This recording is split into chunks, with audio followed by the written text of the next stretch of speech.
Bases dropped. It's match week, people. It is match week. Match week, match week, match week. I don't think I can express that enough. It is match week, Major League Soccer. We've made it. We've gone through one side and out the other. And it is time to get you ready for anything and everything in the 2026 season. We're going to be doing it all week long. Just to give you an idea. Oh, by the way, hi. Reaction Monday. John here, you there. Thanks for coming in as you always do. Okay. Morning, Alex. Hope the wheels are coming back to full song on your axles. That's always one of the first things that we always think about when you say hi. Okay, here's the deal. This week, it's going to be crazy. So today, kind of same. It's going to be Abe coming up in a bit. We'll talk Atlanta United. There are some reports about some players that we'll get into as well. Expectations, Eastern Conference, we'll get into that with Abe. Got to get into your morning news and stuff from the weekend. Bart's going to visit at 10. We've got to talk about Yanks abroad. We've got to talk about VAR overseas and some calls and one game in particular that I'm sure Bart and the ref union were looking at it and going, come on, y'all. Come on, y'all. I mean. So we'll get into that with Bart. Obviously, we'll get into news and things like that and get you ready for your day. So here's the rundown of the week.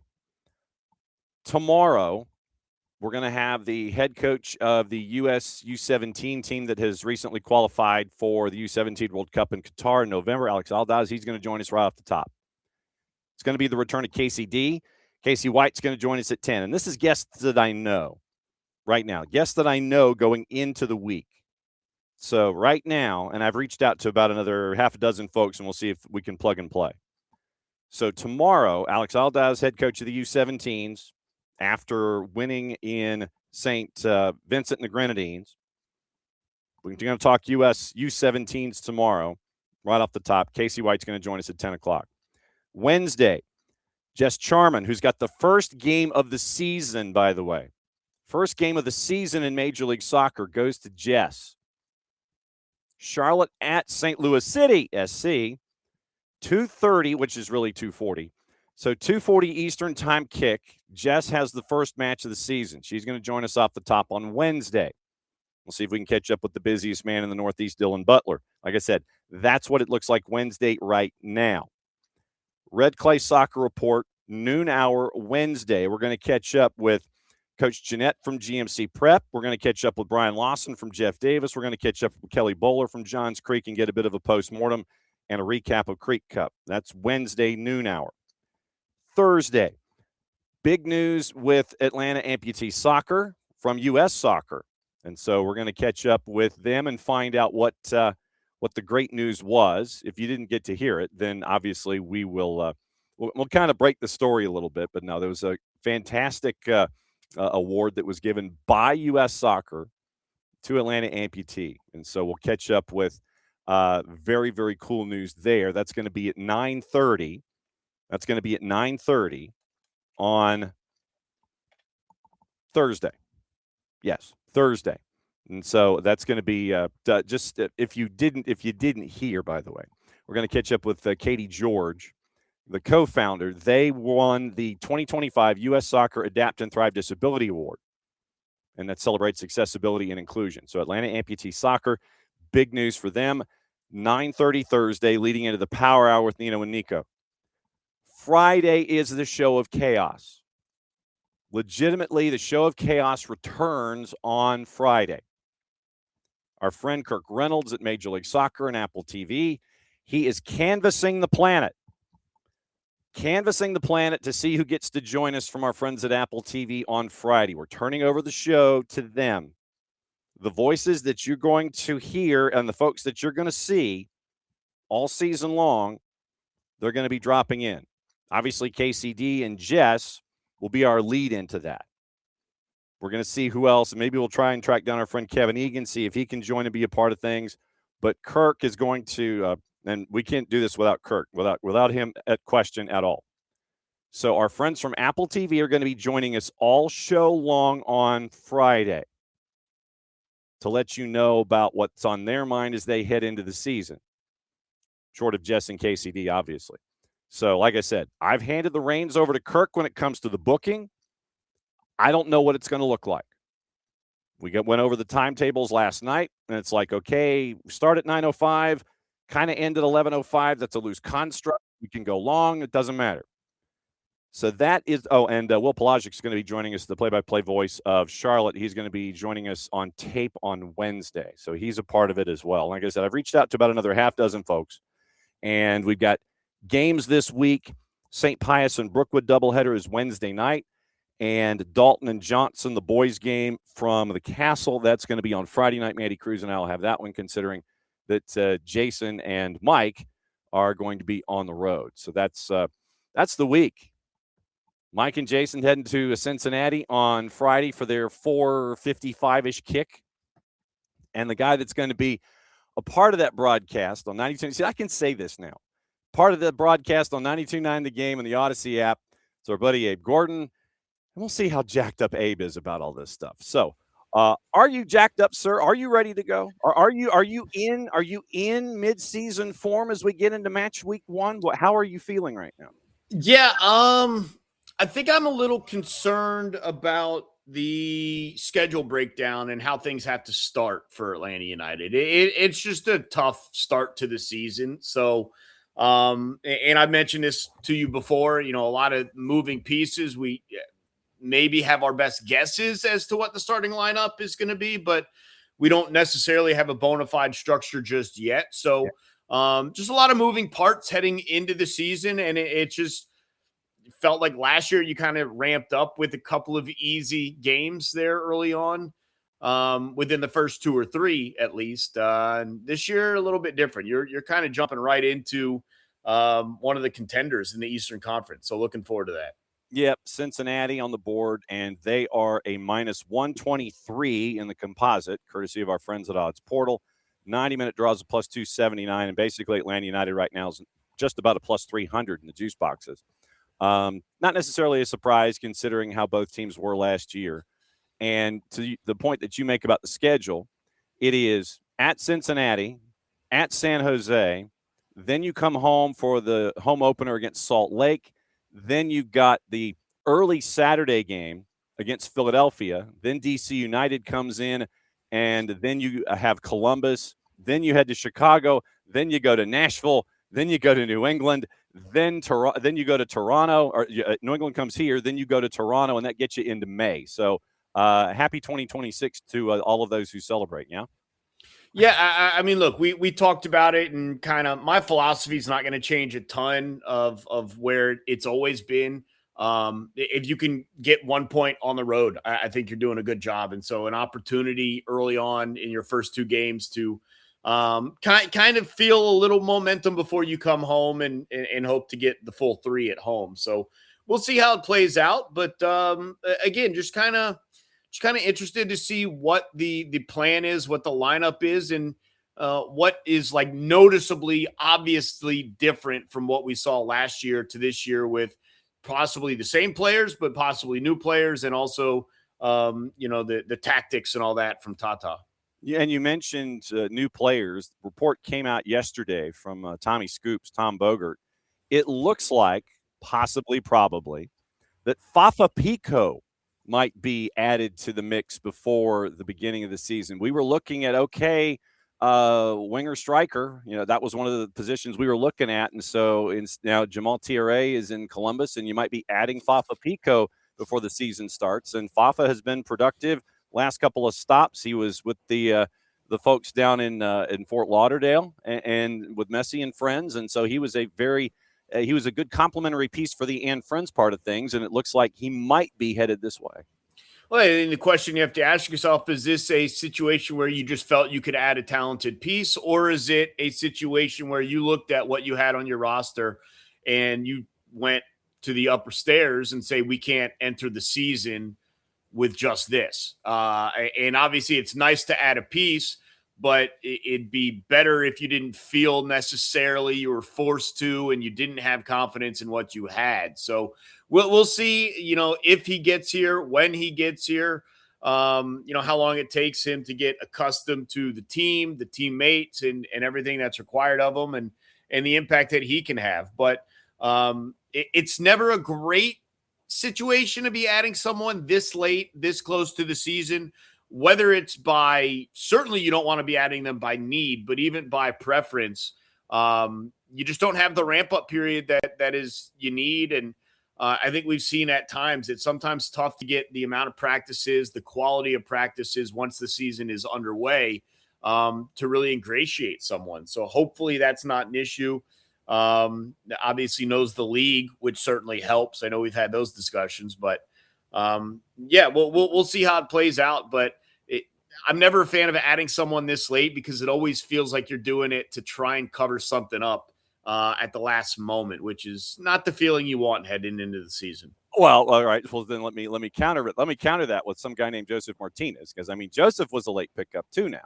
And I know that you got lightning in a bottle with Joseph. So, I know that you're not going to get the same thing from Papa Pico that you got from Joseph when you picked him up. But I'm just saying that there are those folks that can plug in and you'll be okay. I wasn't saying that he's going to score 128 goals, in his mid-30s and beyond. I'm just saying that you can find those pieces, and if they integrate, then you're cool. So that was my counter to your argument, sir. Yeah, no doubt. But to your point, what I've seen from Joseph throughout his career, what I've seen from Pico, the expectations will be slightly modified.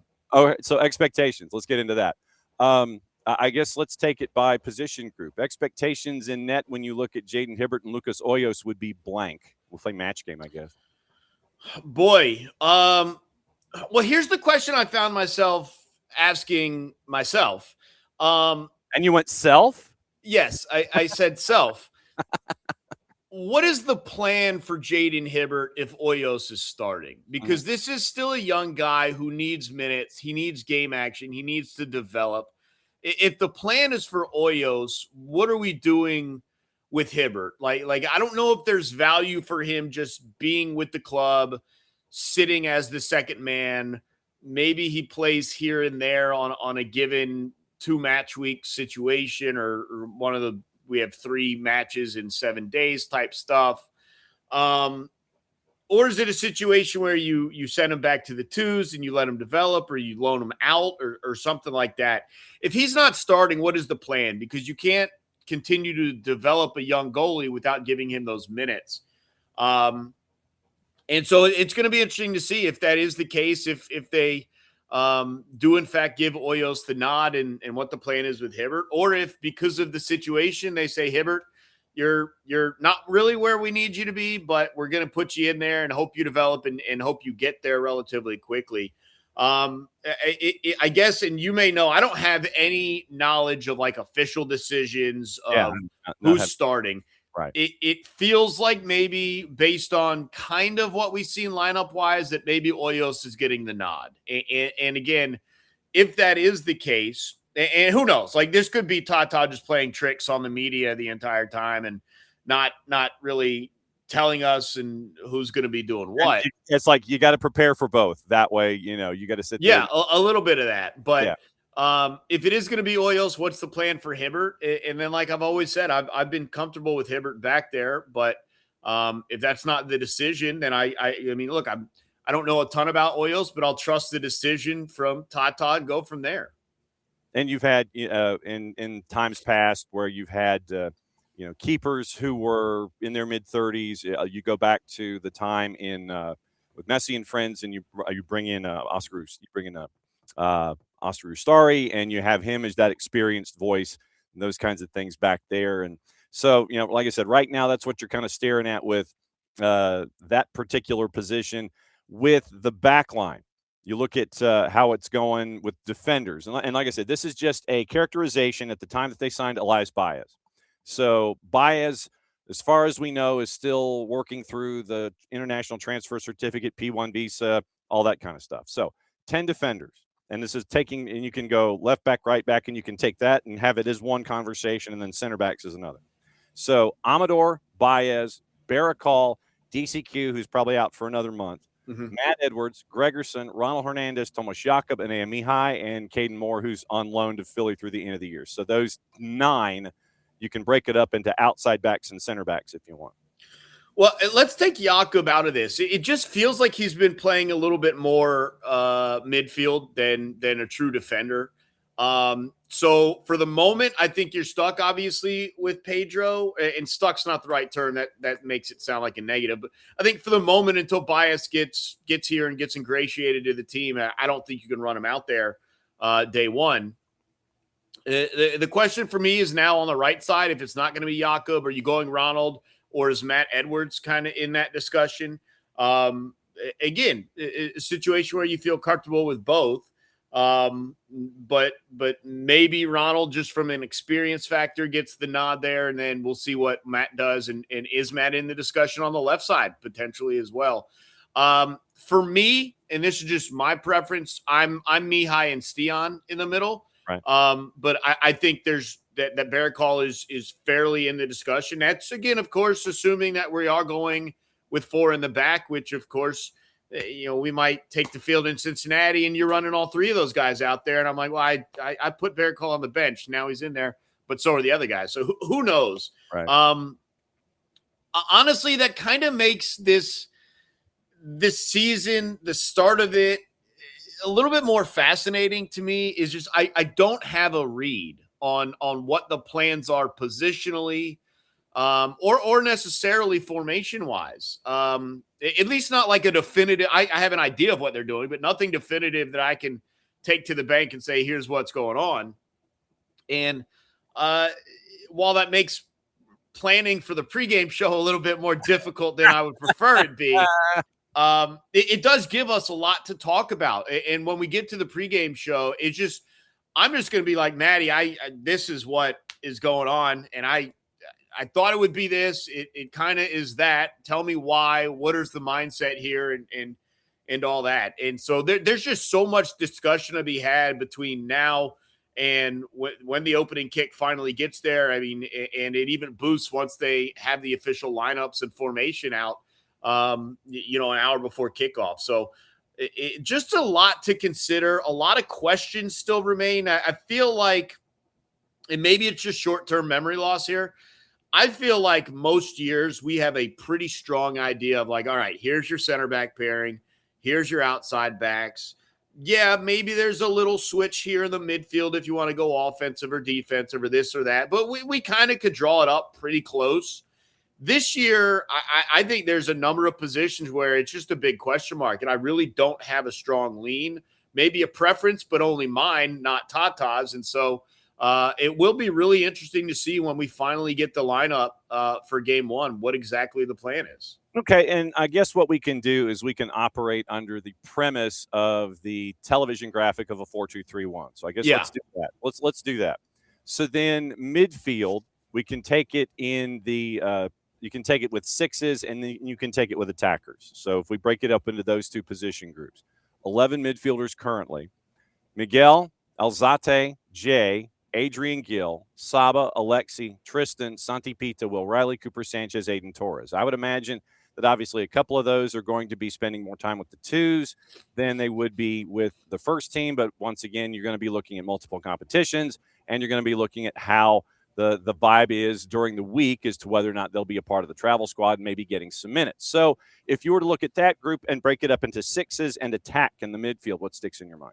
Yeah, the question for me is the wild card of Adrian Gill, and I just don't really know where he fits in or where he belongs. Again, I mentioned Jakob is kind of felt like more like he's going to be pairing, I would guess, with Alzate as your 2 6s. And we go from there.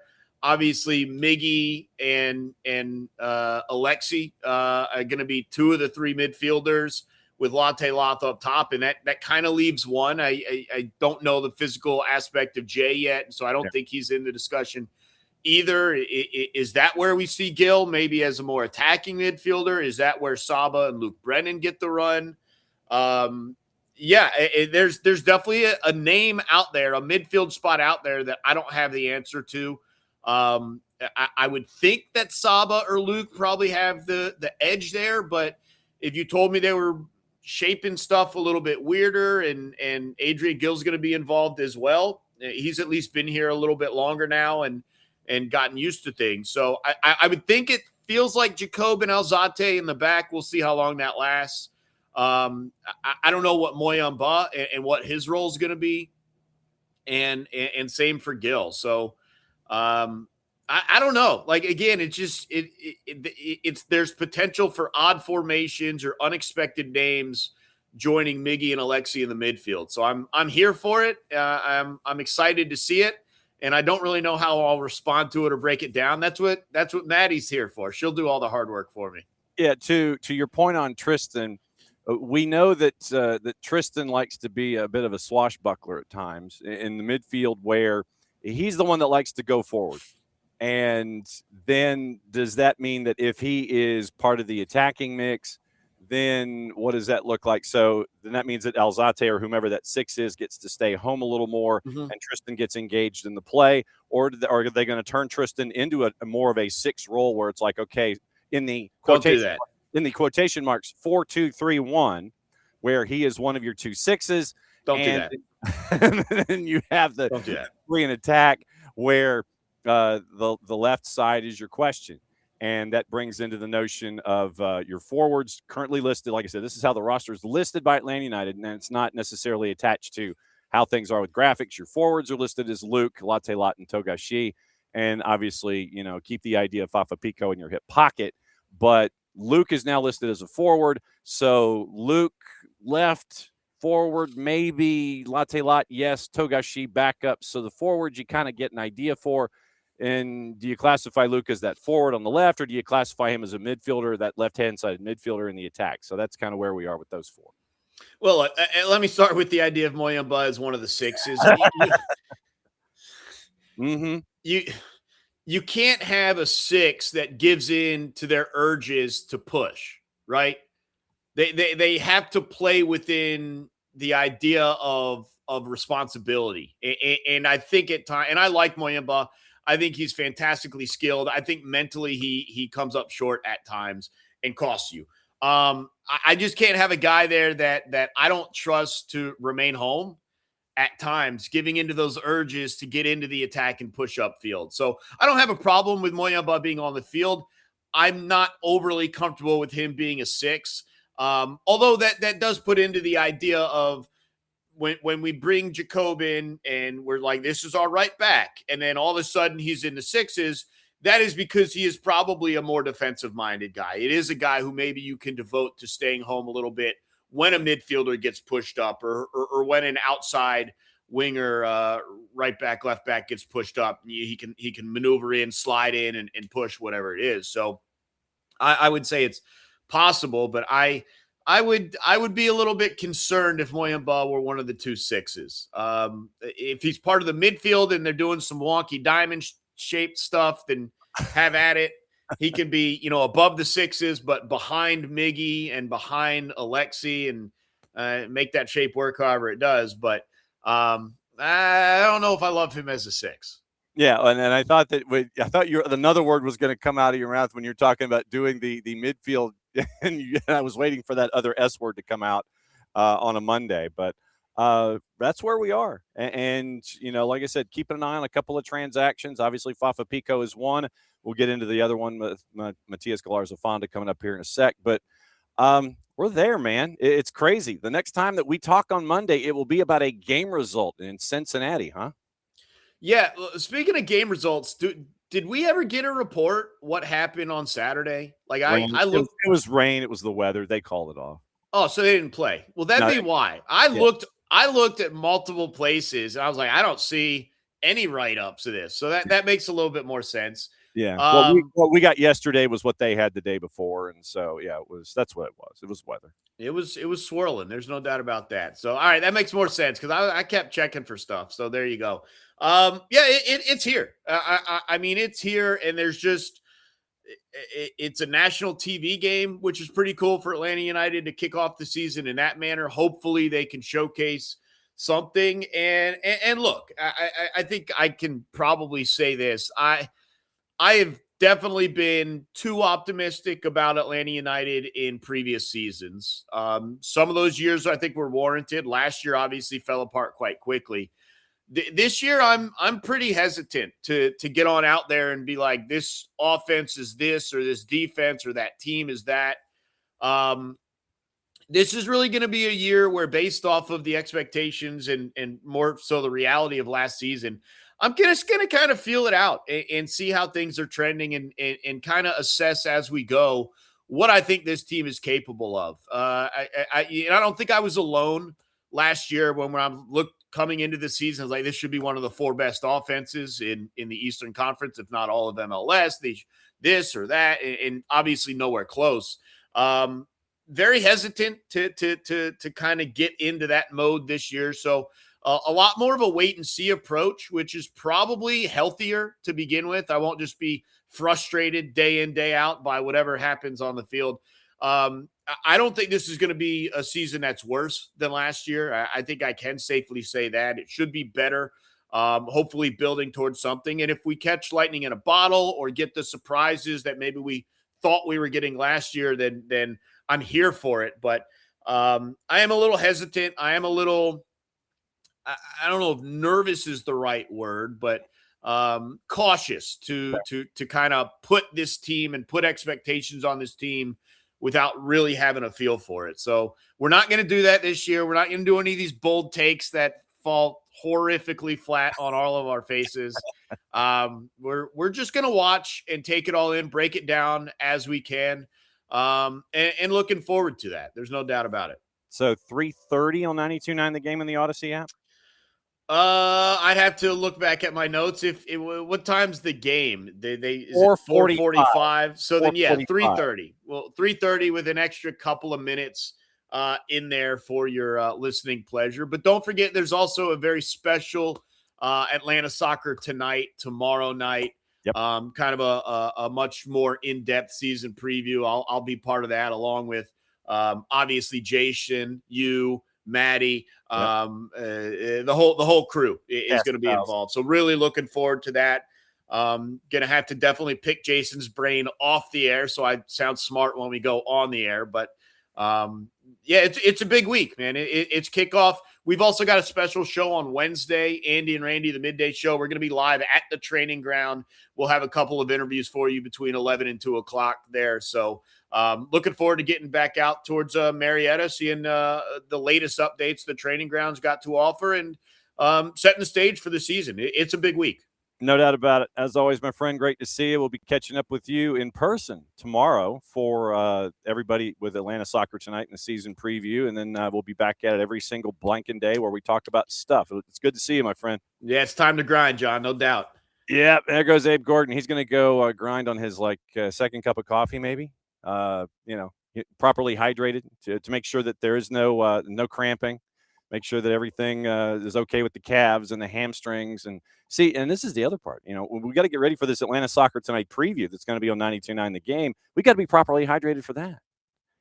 8 to 10, I believe, is when that's going to be. So it's going to be a big preview with all of us there. And it's going to be live on 92.9. And it's going to be Jason and I believe Mike and Abe and Maddie and me and basically everybody. So it's going to be fun.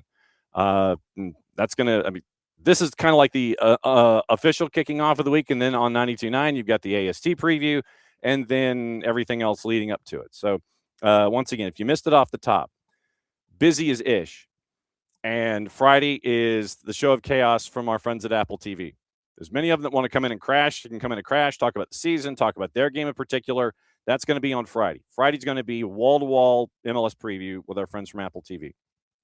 And then Thursday, and we've got Dalton and Johnson Gainesville, and that one is at the Castle, and that's a night game with me and Maddie, considering that Jason will be in Cincinnati.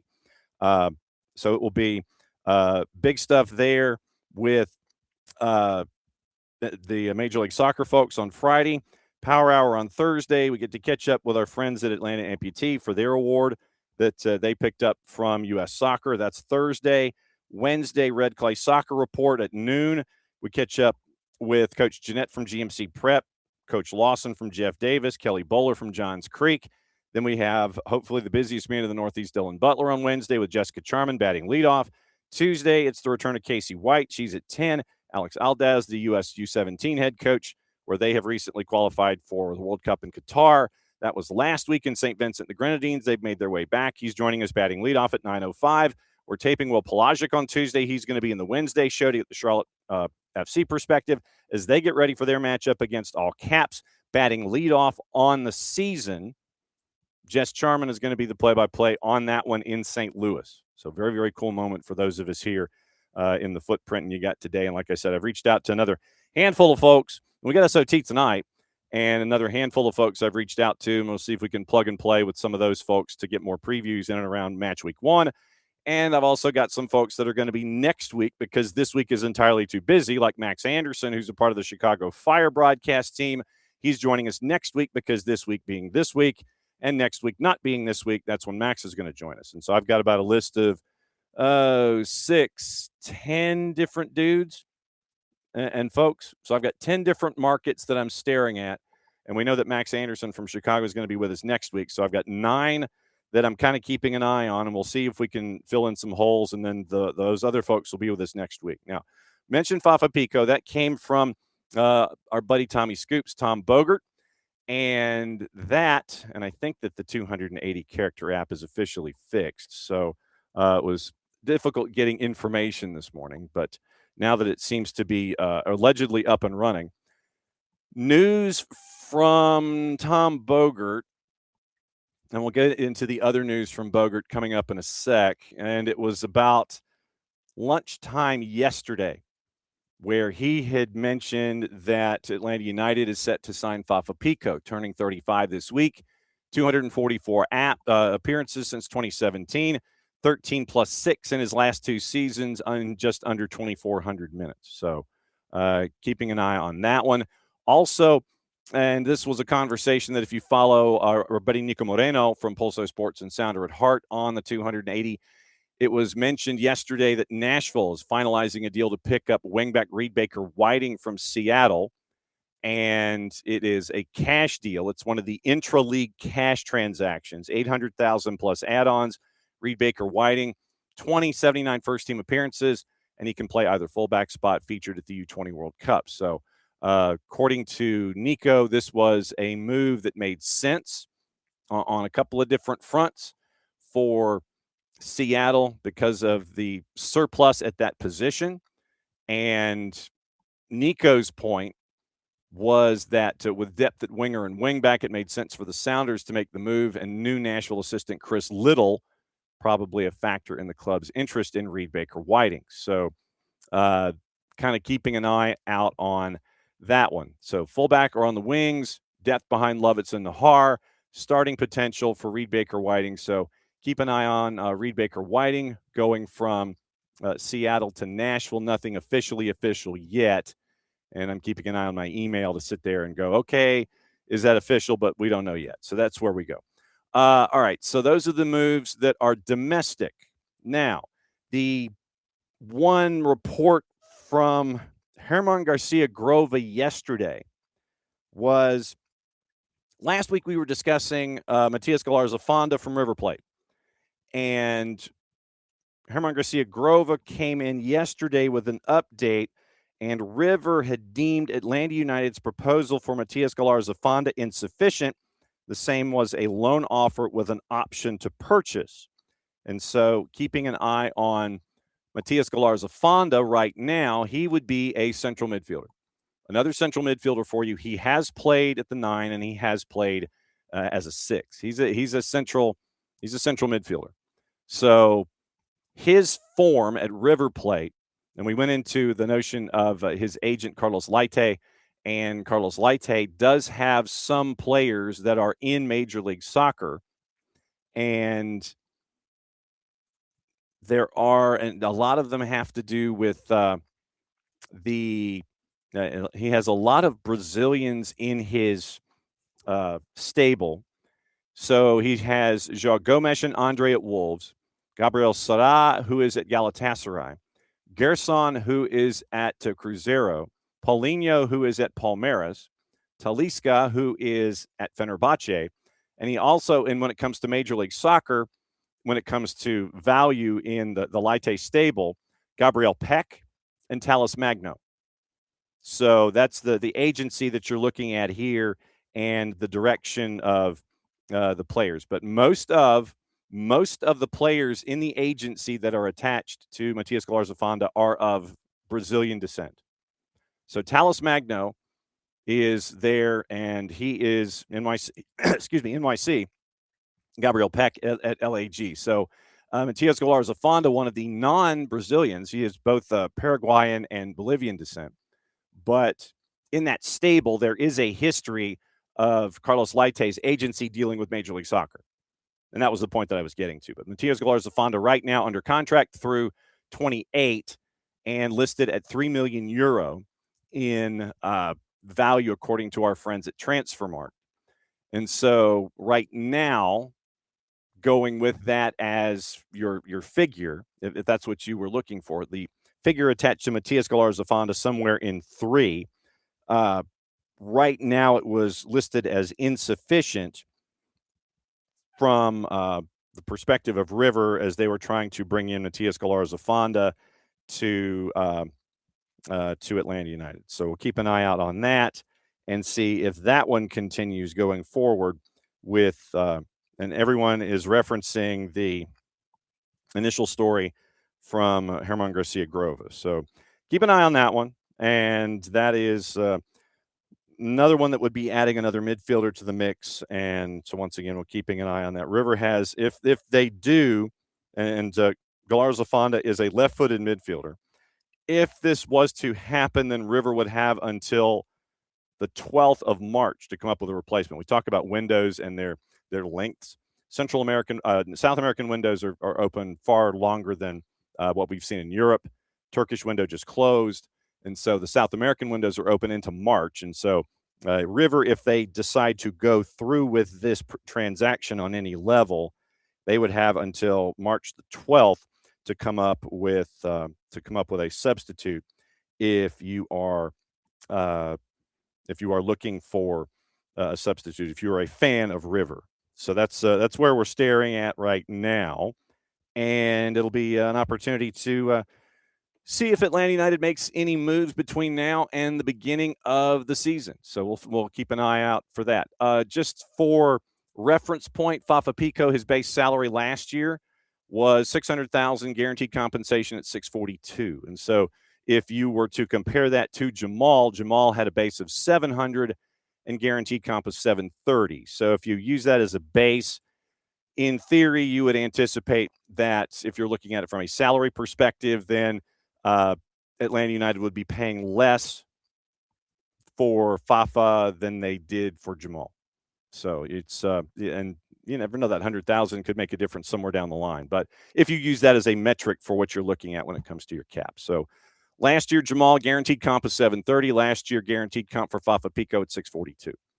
So that's where we are with the Atlanta United movement. Just to give you an idea. Oh, let me say hi to everybody. And I haven't even done opening kickoff yet. Man. Okay. All right. So looking at who's in this morning. Morning Will.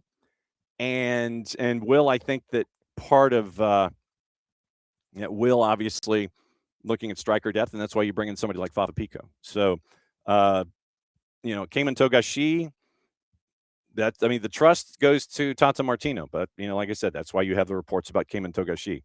All right, so morning Will, and let's see, morning Michael. I saw Michael was in here this morning. So, Abby, Ricky, my expectations are what they were in 2017. Let it play out. So let's see, morning Ricky, and let's see who else is in. Morning Abby, morning Will, and I'm trying to see. So, and Alex did give an update on the axle. So hang on just a second. Let's see, Ricky, Michael, Abby. I'm trying to see who else is in here this morning. Let's see. I think. Let's see. Oh, morning 1:30. No, and you got in just at the right time, 1:30. Is it 13 or is it 13-0 or is it 1:30? That looks like an O. And I'm sorry if I can't tell the difference between an O and a 0 and an O in this particular font. So morning 1:30 or morning 13:0. Let's see.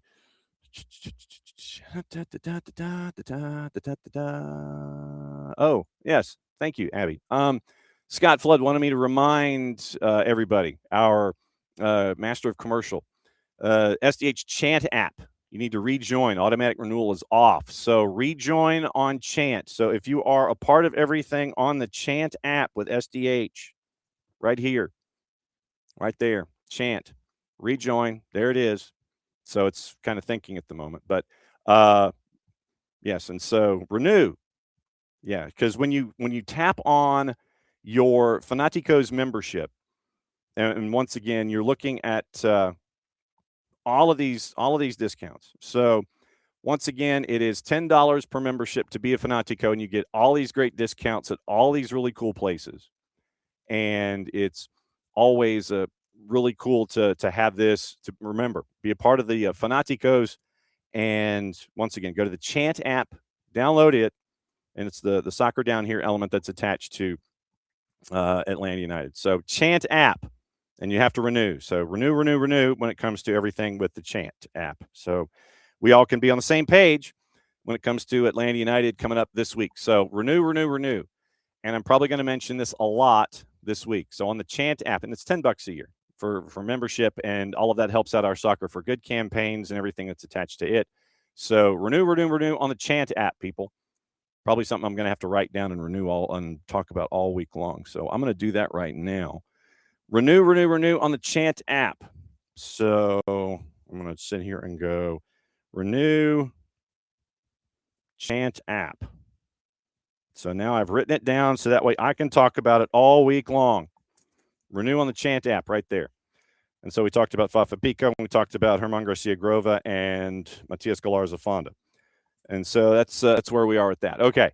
All right. So, and yes, and morning, Alex's update on the back axle. He's able to put the weight on the knee now. So progress. Very, very good stuff. So very, very cool.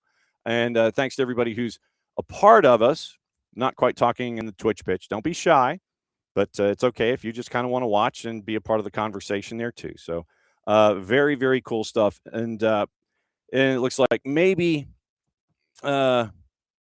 and so Abby is like, I mean, it looks like it did automatically renew. So, oh, wow. Okay. So there's new SDH discounts coming in the next month, in addition to the ones that are already on the app. Good deal. Cool. All right.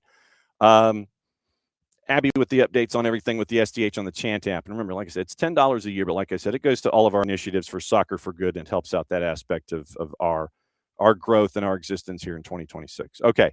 Let's see. What else is going on in Major League Soccer, since we are kind of there? We'll talk, Major League Soccer a little bit, and Bart's going to be joining us at the top of the hour. We'll get into all the things, and we'll talk about VAR. We're going to talk about VAR, something serious. Okay. What happened this past weekend? San Jose beat NYCFC, Useni Buddha, Nico Shakiris. Perfect record at Coachella. San Jose won. Sporting beat Austin. Portland beat Chicago 4-3. Charlotte beat Minnesota 2-1. Houston, because of a lack of other action, got the inaugural Torneo de Tejas after they beat Red Bull 3-2 at Hell in a Shell. Hat trick from Guilherme. You might want to hang on to him for fantasy.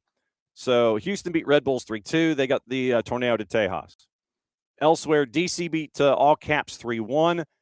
Lex SC beat Nashville 2-1. New England put 6 on Hartford Athletic. Real Salt Lake had a draw and a win in a day-night doubleheader with LAG. Seattle had 2 wins against Lou City, 3-1 and 5-0. Danny Cruz was pleased with the effort that he got from Lou City. Tampa Bay and CF Montreal a 2-2 draw, and I'm sure that Joey Saputo decided to yell at his team. Moves on the weekend. Kyle Duncan goes to Minnesota United from Red Bulls on a free. Sebastian Rodriguez to Monterrey from Houston on loan. Joaquin Valiente from Defensor to FC Dallas. That's a transfer. Gino Vivi from LAG to Tampa Bay Rowdies on a loan, and he'll be spending the beginning of the season in USL Championship. Defender Sam Williams goes from Chicago Fire to the Colorado Springs Switchbacks on loan. So keep an eye out on these kinds of moves. If you don't have any kind of if you don't want to send a player to your MLS Next Pro team and you want to have them get reps in a championship or wherever, you'll see these loan deals coming up, and you probably will see some teams continue to tweak with their rosters going forward and laying all that out. So right now, as we look at things, GAM available for Atlanta United kind of was in the middle of the pack. $4.5 million a GAM and Garber Bucks as of a little less than a month ago.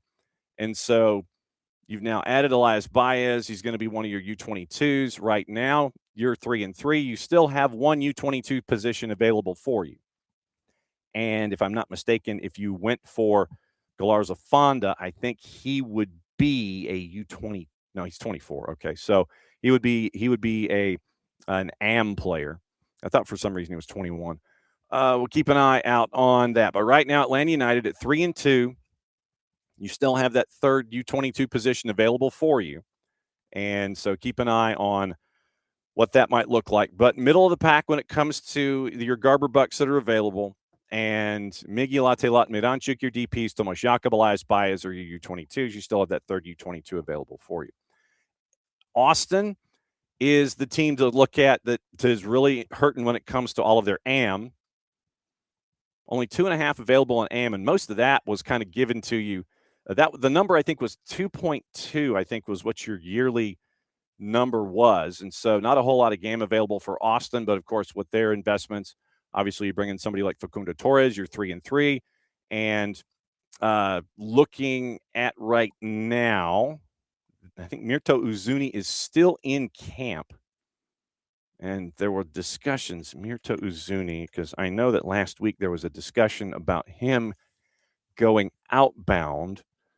And I'm trying to see what the latest was. But, okay, so no deal from Trabzonspor. And so the deal from Trabzonspor did not finalize. So that's why Uzuni is still one of your 3 DPs. So you brought in your third DP with the Facundo Torres, and you've still got 2.5 in GAM heading forward. So we'll keep an eye, like I said, we'll keep an eye on roster moves for the remainder of the week, and we'll see what it's going to look like, folks up, folks down, and we'll see if anybody else is going to be adding anything when it comes to rosters heading into match week. Just to give you a quick idea, and I know that these numbers are going to change heading into the weekend. It is Charlotte at St. Louis. City favored at a +108 as Charlotte comes to town. We mentioned the Cincinnati numbers. DC hosting Philly. DC's a big dog at a +240. Philly's just about even money at a +102. Purple team is a favorite on the minus side against Red Bulls at a -106. And once again, this is a composite from about 7 different juice boxers. Put them in a pile, take the average. Purple team favored right now against Red Bulls. Red Bulls is a +269 on the road to Central Florida. Vancouver hosting RSL. They're a big favorite at home on the minus side at a -159. RSL's a +375. 830s, which are 840s. Austin favored at home on the plus side against Minnesota United. No word on Hamas and his integration and what that's going to look like yet. Austin a +134. Minnesota United a +194 on the road at Q2. Dallas hosting Toronto. Plus side favorite at a +121. Toronto is a +204. Houston at Hell in a Shell, favored on the plus side barely against Chicago. Houston a +149. Chicago is a +163. Nashville at home at Geodis against the Revs at a -132. Revs on the road a +313. Your 930 is 930, so 930, 940. LAFC and Messi and friends. LAFC is a +110 because we don't know the health status of Messi. Right now, Messi and friends are a +210 heading to the Coliseum, because this one's not at BMO. This is at the Coliseum. So at the Coliseum, or the Mausoleum, for those of us that were raised out there, LAFC favored at a +110, and Messi and friends are a +210, draws a +264. 10:40 starts Portland hosting Columbus. Columbus, big favorite on the road at a +129. Portland, a dog at home at a +189. San Diego, big favorite at home, -217. And CF Montreal is a +493 in the composite. And then your last 10:40 It is San Jose hosting Sporting. No real surprise. Sporting, with all of their offseason acquisitions and moves and things, they're a plus 252, and San Jose is a minus 112. So that's your juice boxes here for Saturday. On Sunday, you've got two matches. LAG hosting NYC, and that is your Sunday showcase on Apple TV. And that is plus 146 for the home side. Draws a plus 260. NYC is a plus 160. So they're a slight underdog on the road, all the way in Los Angeles. And then your late game is 9:25, listed at 9:15. So I'm just adding 10 minutes. Seattle hosting Colorado. Seattle big favorite at a minus 213. Colorado is a plus 482. So those are your early numbers this week when it comes to your juice boxes. We'll get into previews and game things and all of the news and stuff to update as we go during the week. But that's your early numbers right now. Not a whole lot of surprises in that, except for obviously the number that's attached to Messi and friends. But once again, when Messi his health is in question because of the muscle injury that he got, muscle tweak on the preseason tour, then that's why they had to push the one friendly back into next month. I think it's next month. And that's why right now they are a decided underdog at a plus 210. Set your fantasy teams appropriately. And apparently Major League Soccer now has taken stuff off of their website, and they're doing something completely and totally different. And now you've got to download another app. So you have that to look forward to when it comes to all of your fantasy stuff. And there you go.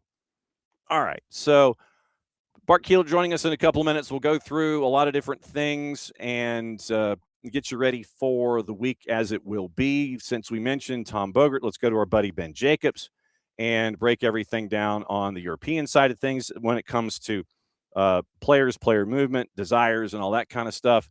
Nottingham Forest confirmed that Vitor Pereira has joined as head coach on an 18-month contract. I hope that Vitor Pereira is getting paid in full. That's going to be a long 18 months. And I think that if they're turning into like Wolves and Watford, Evangelinos Marinakis is turning into Wolves and Watford when it comes to bringing in managers. Fourth manager this year. Fourth. Remember, this started with Nuno, Ange, Dyche, and now Pereira. Obviously, we'll go on to the flip side. Since it was an FA Cup weekend, we'll go over FA Cup because there's also some FA Cup. I think there's FA Cup today, as a matter of fact, because we have to keep up with our friends at Macclesfield and make sure that they can get another massive upset in the FA Cup. That is, it's today. It is today at 2:30. Brentford at Macclesfield. And our buddy Rob Smethurst. And Macclesfield, by the way, is a plus 1108 in the composite. Brentford a minus 556. Heading to Macclesfield. Can Macclesfield knock off somebody else? They knocked off Crystal Palace last time. Can they take Brentford this time? We'll find out at 2:30 with the FA Cup. So looking forward to that one, and we'll see what happens. But, Vitor Pereira is the fourth manager for Nottingham Forest this year. And we also have a John Textor update that I'll get to on the flip side. Igor Tudor, the new head coach until the end of the year at Spurs. And we'll see how that is. And, look, all I'm going to say is this. When it comes to Tudor and Spurs, just ask Nick. Ask Nick about that and see what Nick thinks. And then after 15 or 20 minutes of hearing laughter on the other end of the phone, then you'll sit there and you might understand his perspective on Tudor and on Spurs. So, Abby, morning four card, and Abby letting us all know she's in the door. FIFA World Cup volunteer, very, very cool. Woo woo. If I had a horn in the audio section, I would probably use it. But I need where's my goal horn? Oh, Ropes had me get a goal horn here. Hang on just a second. And where is it? Oh, here it is. There we go. Here we go. Celebration.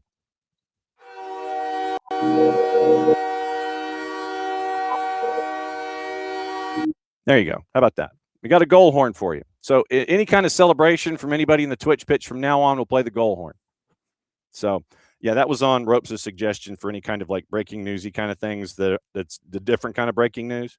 So that's what we're getting into when it comes to all that. So yeah, Abby got the goal horn this morning. All right.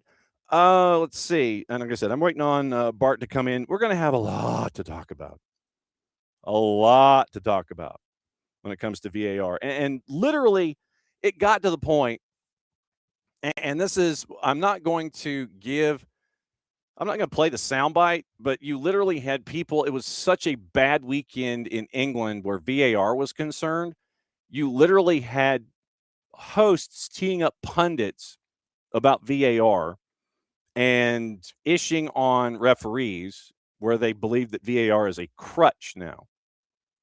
And if I was a ref and I heard that kind of a quote from a pundit, one of two things would happen. Either I would sit there and I would be just like, or it would be, just one of those where I'd be pissed and I'd want to sit there and pull them aside and go, really? You really want to go? And so let's find out from Bart what's on Bart's mind when it comes to this kind of stuff. And it was an adventure on the weekend when it came to VAR and when it came to refs and officials and VAR down here. Yeah, you're just kind of gassing up. You're just like you're dialing up. You're just going to take the sip from the coffee. You're just kind of sitting there and kicking back a little bit because where this is going to go. Well, John, we if we're talking officials and VAR, we have to start with the cheating Canadians. Curling, that is. well, and the thing is, apparently it goes even further than that because it started with we'll make this opening kickoff. I was going to make Valentine's opening kickoff, but we'll go ahead and make curling opening kickoff. Brought to us by our friends at Black Pitch Coffee and blackpitchcoffee.com. Start your day with the most important stories of the game, and this is damn important, talking about cheating and curling. Most important stories in the game and the right way to start your morning. Black Pitch Coffee, part of the SDH community, showing up at events all over. Atlanta, try their home blend made with beans from Brazil and Guatemala. Heavy-bodied notes of walnut and semi-sweet chocolate. And a rich world-class finish. Opening kickoff powered by Black Pitch Coffee and blackpitchcoffee.com. Okay, so cheating, the low-down dirty cheaters that are Canadian in both men's and women's, that actually happened. It started with the men, and then you end up with, and then on a hot mic, it was the most un-Canadian thing I've ever heard from the Canadian skip, basically telling the Swede to blank off on a hot mic, and the entire world heard it. And then apparently, from what I've read, the Swedes, and I think it's the Swedes, it's not the Norwegians, I think it's the Swedes. Oh, it's the Swedes. So the Swedes set up a camera on the hog line, which is basically the release line. When you see your skip release the stone, you have to release it, and your hand has to be off it by the time you get to that crossbar, which is the hog line. Think of it as like the line of scrimmage. Once you get to that the green line on the ice this week at the Olympics, the green line. Right. Yeah. So you've got to release it by the time it gets to the green line, and then it goes on its merry way. Once you've released it from the handle of the stone, you're not supposed to touch it ever again, as the rules state in curling. And so it was very, very sly what the Canadian skip did is he released it, and then he took his index finger and he rolls it down the spine and just basically touches it to even it out after he's already released it from the handle. And it's something that you can't do. And he gets caught. The Swedes apparently had put a hogline camera up because they were concerned about it in the past. And you see the double touch. You see the hand, you see the spin off, and you see the touch by the index finger. And then you hear the hot mic and you hear him getting mad. And then it comes to the International Curling Federation. They've got to come up with the whole thing. I got to catch up with our buddy John Schuster and find out about this. I got to, now that I'm all fired up about it. And by the way, we love our man Shuey right here, Duluth FC. I got to catch up with Shuey about this and find out what's on his mind when it comes to all of this. And then it comes to apparently the women's team in Canada got caught doing the same thing, and they got caught, and the stone basically was removed. It's like, this one doesn't count. It's out of play, and we move on. And then I think it happened with a third team that was not in Canada because it wasn't in the mixed category. So it was a team outside of Canada. So it happened 3 times when 3 separate teams in 2 separate countries. Don't touch the stone once you've released it from the handle, people. Low down, dirty cheaters. We are at the Olympics, so you have to expect Canadians to cheat. That's how it works. The Canadians are going to cheat. I think that's what we learned. I mean, yeah, so you got to sit there and just be forewarned about those kinds of things with the neighbors to our north and not be surprised when it happens. I mean, seriously, people, don't cheat. Don't push the stone from behind once you've released it from the handle. Curling. It is interesting, John, because you brought up the camera that the Swedes pulled out. Yeah. There is no video review of that nature in curling. Nope.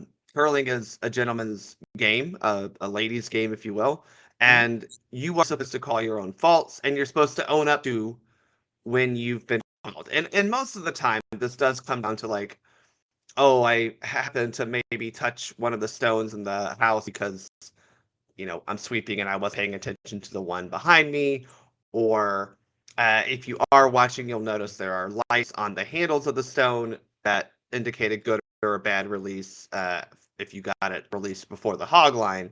And you're supposed to say, oh, no, hey, that was me. And there's just a lot. They're the ones, they count their own scores. All these things are because the sport is supposed to be friendly and neighborly, if you will. And they don't really use officials all that much. They just don't. No, they have officials on every curling sheet, but they're not like that. It's like they only had enough officials and they weren't locked in on one sheet. It was literally the 4 sheets on that particular surface, and they're going among all 4 of the sheets. And if they catch something when they're there, then they catch something. Yep. Otherwise, you're off and running, and correct. I mean, what happens, and you're supposed to call your own fouls and stuff. Each sheet typically has an official, but that official is just there basically on call, and they record the score. That's basically it. Yeah. So they added 2 other officials to be roving hogline violation scouts, if you will. And it's been a mess. It's been a mess in our beloved game of curling.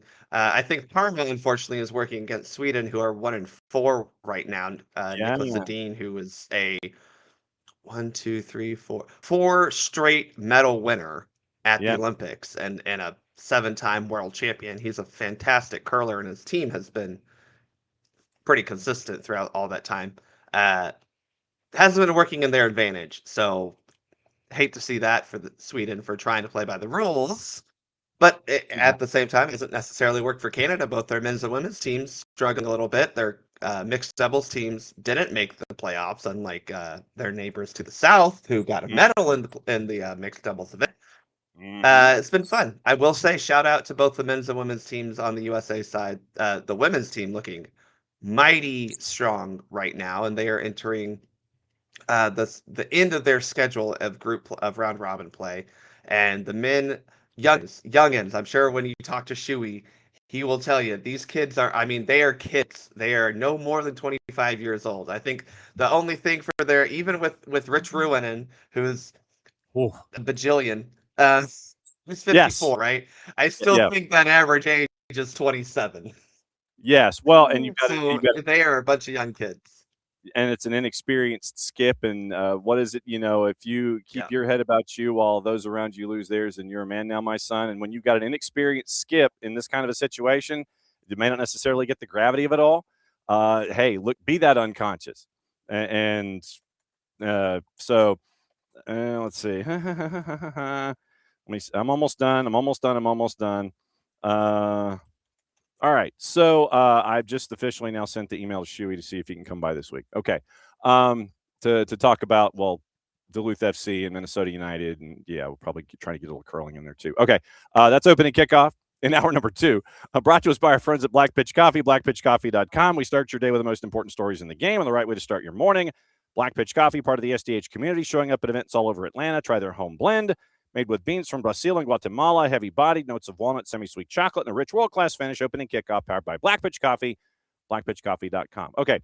I mean, I was explaining how in this particular round of the FA Cup, they don't have VAR yet. It's fifth round. It's a fourth round, not fifth. And so we're still a round away from having VAR because, it's like in a lot of other sports when it comes to review, if it can't be in all the places and you don't have the technology, then you're not going to be able to, have it done. And so I get it. I get the fact that, like today at Macclesfield, I don't think they've got the stadium space to fit VAR technology in there for the game against Brentford. So if you can't have it in all, you can't have it in any. And then you have moments like this, and then you have presenters setting up pundits. Hey, it makes you wish you had VAR. And this was what I wanted to start our conversation about officiating with you this week is the quote that was used by this particular individual, and everybody can find it because it's an angry English former player and it's out there, that they were using VAR as a crutch. And I was like, okay, you really kind of need to stop talking, but I know why you're there. And it seems on a weekly basis, we're getting these conversations of, should VAR exist in this league? Should VAR not exist in the league? And it's like, are we better off with it? Are we better off without it? You're asking teams that win when VAR, doesn't help them out, which is blatantly obvious. We'll get into Villa and Newcastle and coming up in a bit. It's, I'm trying to get this past the idea of it being a lightning rod talking point, but it gets to be fatiguing when you have individuals that just look at it on its face and don't look at it from what it means to the sport, and then you ish on officials in the backwash of all of this.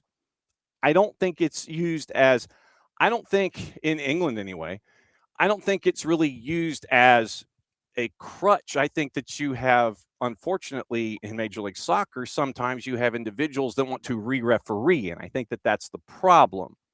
It's not using it as a crutch. It's there for you as an aid. Unfortunately, it gets used incorrectly at times, and I think that's the rub here in all of this. I don't think it's used as a crutch or as a it was a security blanket, but this word security was changed out. The adjective was changed out by this particular pundit. But it's when you look at VAR, VAR has more value than not having VAR. It just so happens that in this round, when you have professional athletes going at it in a professional venue where you'd like to have it, you can't have it, and you have a bad day for a crew. Right. I think one of the things that we have become used to with VAR is getting calls right. As much as we hate to say it. And oftentimes, as you point out, the criticism of VAR is overuse. We especially see this on goals scored due to a player being possibly in an offside position, which there was a big stink about a goal scored by a player who probably offside. Oh, yeah. But don't they all get really mad when you call a player offside by a toenail or an eyelash? Yet now they're saying, oh, well, he was kind of maybe possibly offside. If I remember, I forget exactly the game, but I did watch it. It was one of those where, well, there's a player, there's a defender with his foot dragging back, and there's three guys who maybe are offside, but it's kind of hard to tell because, again, especially as an attacker, if you're leaning forward, well, once you get past the non-playable part of the arm, that could be offside. But is shoulder offside? And again, if you've got a defender who has taken a step back and now his foot possibly is keeping a player offside or onside, I should say. In the past, we said, if you aren't 100% sure, keep your flag down and it's a goal. Well, now all of a sudden that's a problem. Well, that's so because... I do agree that we are flipping our stance on VAR a little bit because you complain, especially during an offside call, when VAR gets it too exact. Yeah. Right. Mm-hmm. But now you're saying, oh, well, the AR didn't get right. Correct. It's really hard to see that line when you have a lot of shifting bodies. And again, you're looking at a lot of different body parts that aren't necessarily on the same horizontal plane, because you're looking at a shoulder versus a foot. Mm-hmm. That's kind of hard to tell. Or, when exactly, this is the hard part that, again, we do criticize VAR for a lot of times, but Yeah. identifying the exact moment of the kick can be hard too. So I think this is just a better way to show, like, yeah, officiating at this level is very hard. These players are pretty quick. They are pretty agile. And there's a lot of people moving around a field. Sometimes you're going to miss things. And that's just the reality when you only have 3 officials for 22 players on a field. Should we add a fourth like they did in the NBA, where they have two referees now? I think we've talked about this before. That is tough because now you're adding a different perspective on call making. Now, we see this in the NBA where guys, you have players, referees out there who, in theory, are working as a team, but may have slightly different standards for what a foul is. Yeah. But in soccer, especially, there are way bigger swings and what is a foul, what isn't. Or even, as we've talked about, like, what is this game in the context of this game? What is a foul and what is something that we're just going to let kind of play on? But it is something that I think might be interesting, because the only times that we really see a 2-man crew, or 2 centers, 2 guys on the field calling actual fouls, so 2 referees on the field, is, especially on our side of the pond, high school, where you only have 2 officials anyway, and they're also tasked with keeping up with offside and watching fouls. So I do wonder, because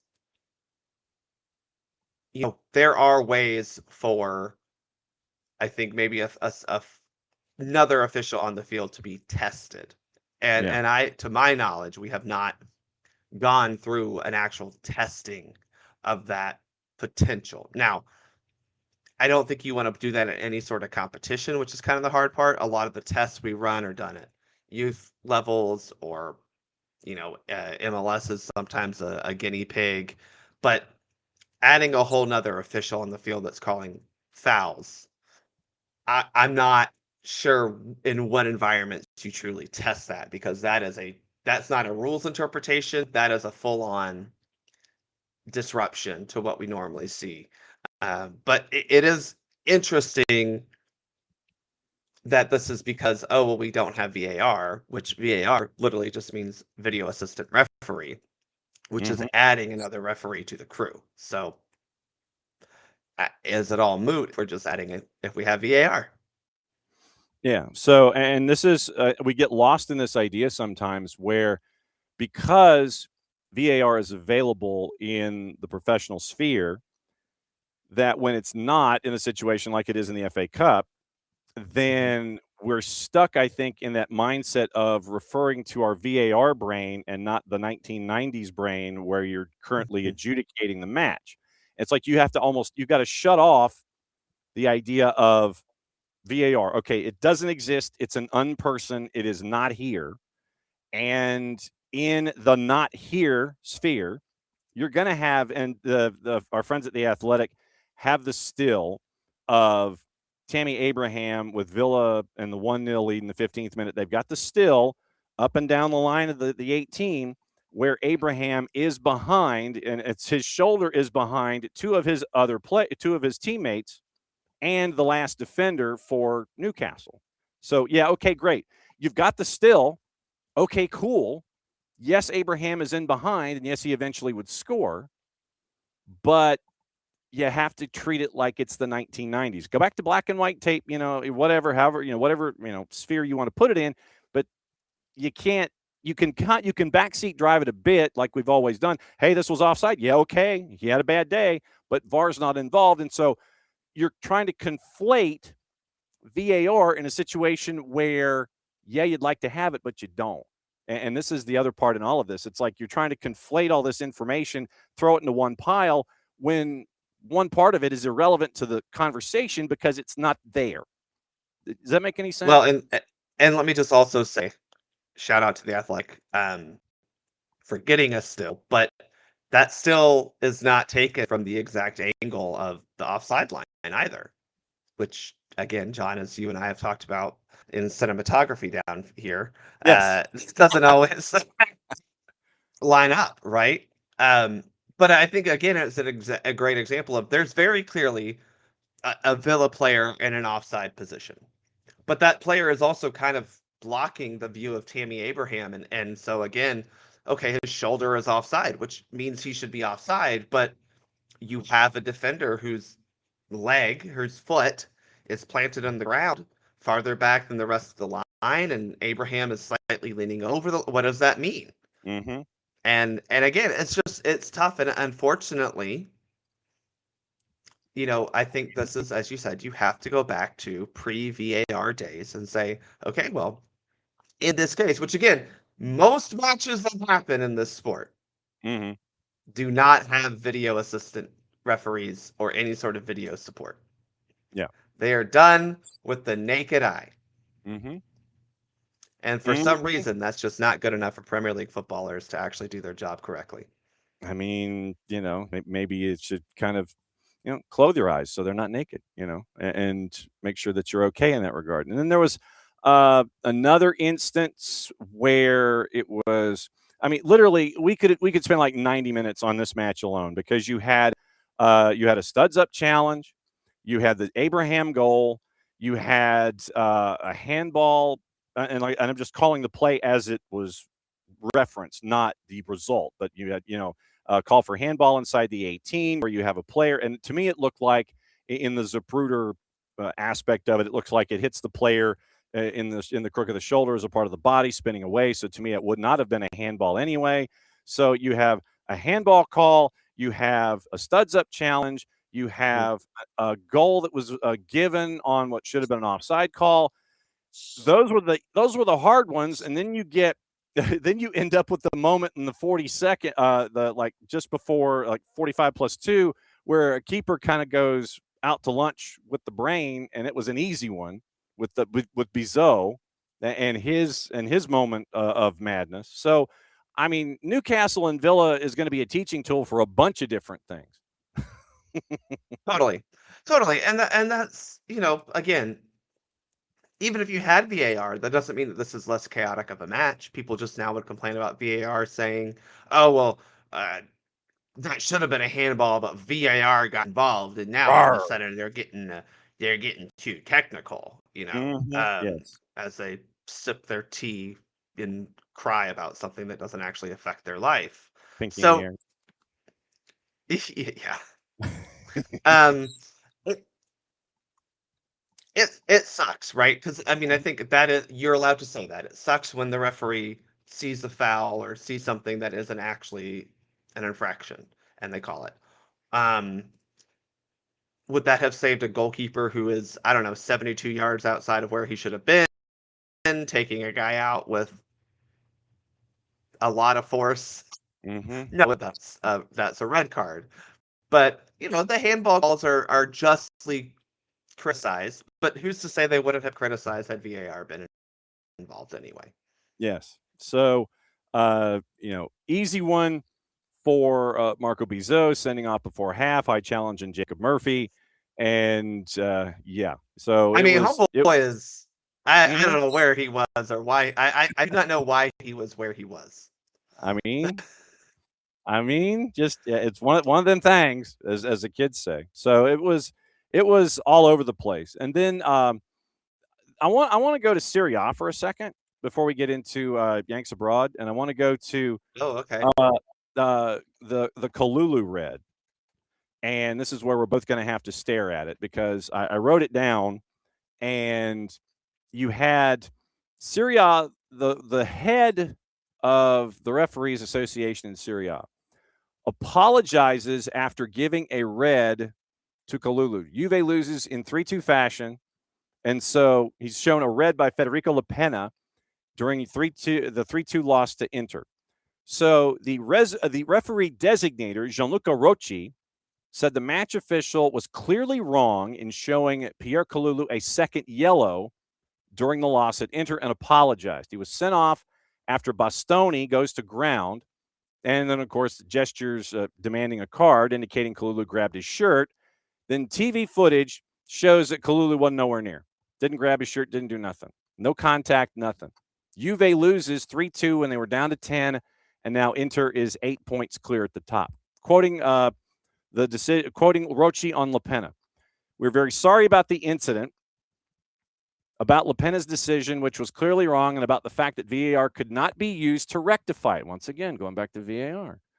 And he told ANSA this: "La Penna is mortified, and we are close to him, but I have to tell you the truth that he is not the only one who made a mistake, because yesterday there was clear simulation." Kalulu made the VAR gesture as he protested. League protocol prevents use of VAR in yellow card situations, including for second yellows that lead to sendings off. Mm-hmm. So Spalletti and Chiellini confronted La Penna in the tunnel. Quote, and Chiellini said, "Something completely unacceptable happened today. Doesn't matter whether it happens to us or someone else. And from tomorrow, presumably, VAR will have to change, because this is not acceptable that so many errors keep happening, even in big games like this." So if you look at the play, I mean, it is an air ball. I mean, it literally is an air ball when it came to Kalulu and the card being issued. That's the only way I can phrase it. That second yellow. I mean, if there was anything legitimately, it should have been a yellow for simulation. Literally, player gets touched. Bastoni gets touched, and then he goes down. Literally, it's like left hand to the sternum, fall down, go boom, and you get a second yellow to Kalulu here. It was just absolutely crazy that was called. I'm just saying. I mean, there were 7 yellow cards issued in this match. So I will just say maybe the referee was too quick to pull that yellow card out of his pocket in this particular match. Uh-huh. And then, and so you had literally in the tunnel, there's video, Spalletti, Comoli, and Chiellini confronting the ref on the staircase. Don't do that. Don't do that. It is literally you got players and the officials trying to leave, and you have, I think it was Spalletti, who was literally trying to go grill to grill with the center ref as the ref is coming down the stairs. Don't do that. I don't know what the equivalent of a manila envelope is in Italy, but don't do that. That's how you get into trouble. Yeah, that's how you. When it comes to simulation, I mean, I don't think it's something that it is carded enough, if that makes any sense. I think I'd like to see it done more. Why? And this is completely subjective in asking you this. Why is simulation not called as much as it should be called? Why do you think the card is in the pocket for that one as much as it is? Well, I think the penalty is not getting the foul called. Yeah. Does that make sense? Yeah. And so a lot of times as a referee, the other part of this is, well, you want me to stop playing, give a yellow card to a guy after you've won the ball back and are starting your own attack? Yeah. So that's an element to it. The answer is you should, as the referee, you're supposed to stop play and administer misconduct if needed. But I think as much as people want it called, they may not like actually what happens when you do call it a lot. Because, again, there's also a fine line between simulation, okay, and, oh, that wasn't a foul. Okay. So let's bring this closer to home. Sure. With an example in Major League Soccer with a man who plays for a club that wears pink and maybe opening a new stadium this year. Okay. So you're referring to the front end of the and friends discussion. Okay. Yeah. Okay. And I can't say his name because if I do, then angry bots will come attack me and remove me from my home. I'm not saying the man clearly embellishes. Let's put it that way. Yeah. Embellishment is not the same as simulation. Okay. True. Yes, and I think that's a key point here. There are times when simulation truly happens, when there is very clearly no contact, no foul whatsoever, and a dude somehow is looking like a squirrel falling from a dead squirrel falling from a tree, and he, then rolls around on the ground 72 times and somehow is gets right back up, right? An iguana falling from a tree in Central Florida during a freeze. The constant iguanas in North Florida now that are falling down out of the trees. But the reality is a lot of times that our friend who has lots of other friends goes down a little easy. Yeah. There is some contact. No question. Right? And he just decides, I'll take the foul. Because there's also plenty of times that he does get a little bit of contact and he says, oh, no, I'm going to make this entire team look foolish. Mm-hmm. And so that is kind of the hard part for a referee is, well, yeah, he embellished, but that wasn't a foul, but he did get some level of contact. I mean, you may have a shoulder-to-shoulder challenge or just a nice little, little hip, not even a hip check, just a hip little touch, right? Mm-hmm. With less contact than the Canadians are making in their zone after the release. But that doesn't mean there's not contact. Right. Right? Mm-hmm. And so going down is a way to try to earn a foul.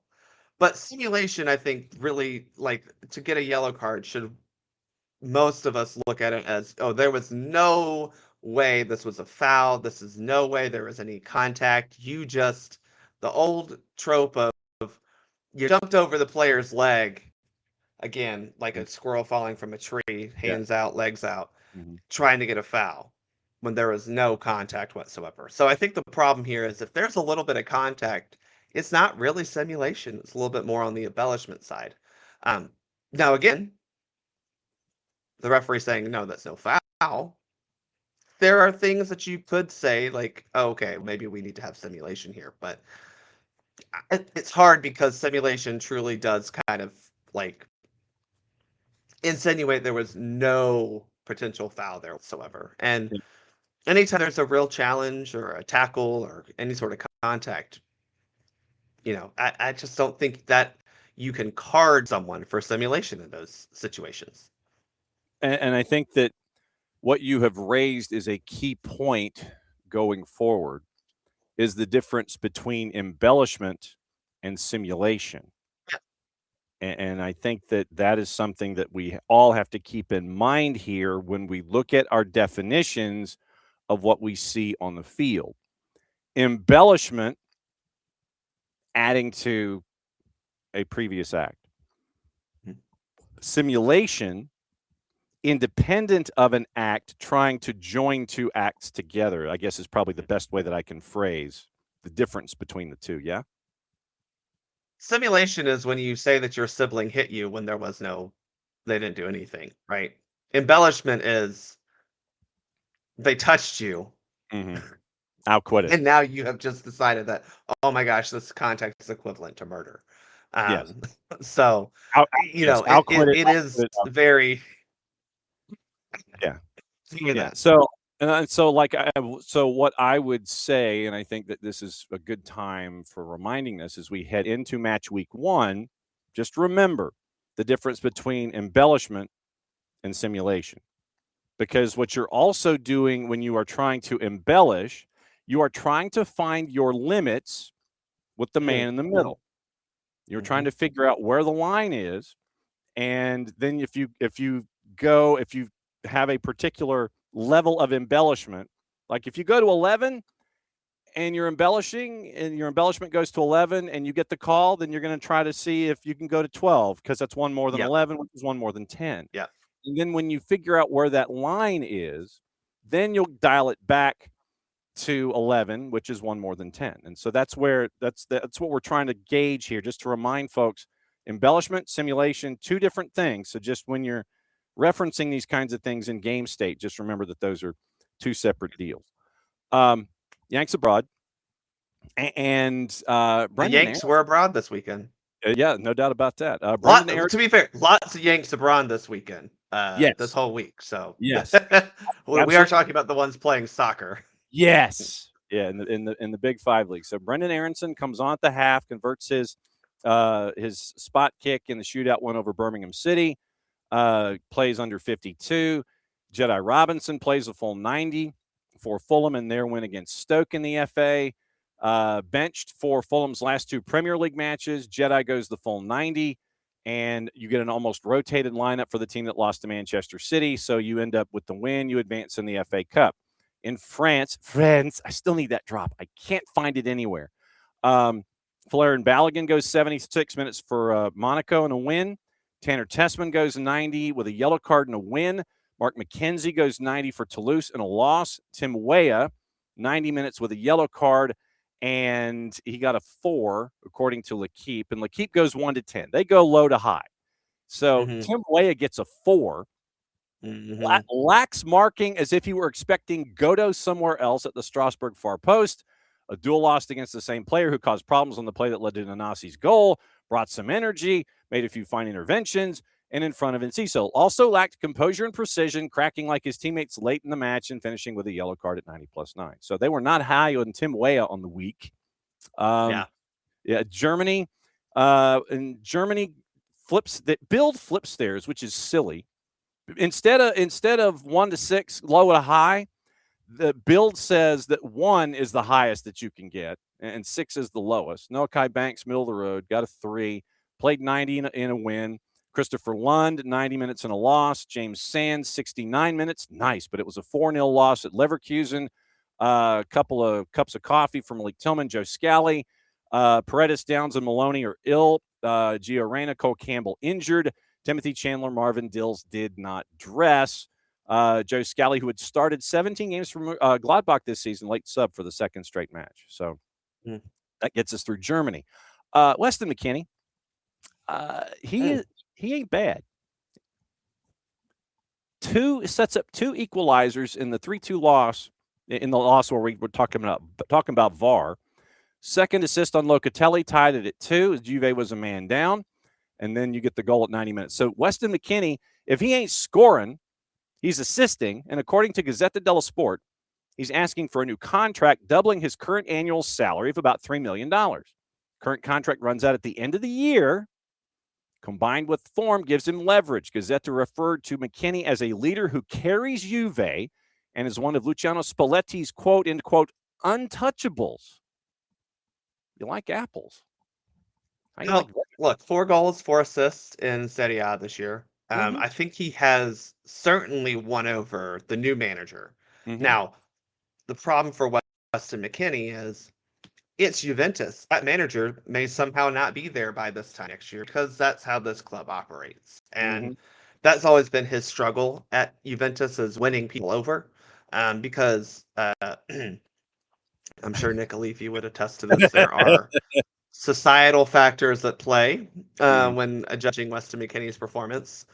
Mainly, I think the highest crime of putting ranch on pizza, among other things. Pineapple. Yeah. But Weston McKennie will probably get paid very well sometime in the summer by some club. If Juve do not sign him to a contract extension or a new contract at this point, I think has to technically be, but he's going to go somewhere that will pay him very well. I think if you're a USMNT fan, you're also kind of looking at this as like, the dude's still got a lot to prove. Hopefully he has that still to prove during the World Cup this summer. Yes. That would be kind of cool for him to ball out at a home World Cup, leading a team, and that now playing into contract negotiations or wherever he may be looking to play next. But the dude deserves to get paid. He deserves to get paid. And the fact that Juve have toyed with him for what feels like 17 years at this point. Yeah, really. But every summer being, well, he's not in the project, and then he comes around and saves the season. Is that mental games with you, with Wes saying like, "Oh, we don't really need you," and he's like, "Okay, fine, I got to prove him wrong," or is it Juventus being Juventus and pretending Mhm. like, "Oh, well, you're not as good as you think you are because you're not Italian." Y'all tell me which nation has failed to qualify for multiple World Cups in a row, and still has to go through qualification. Um, Not the U.S.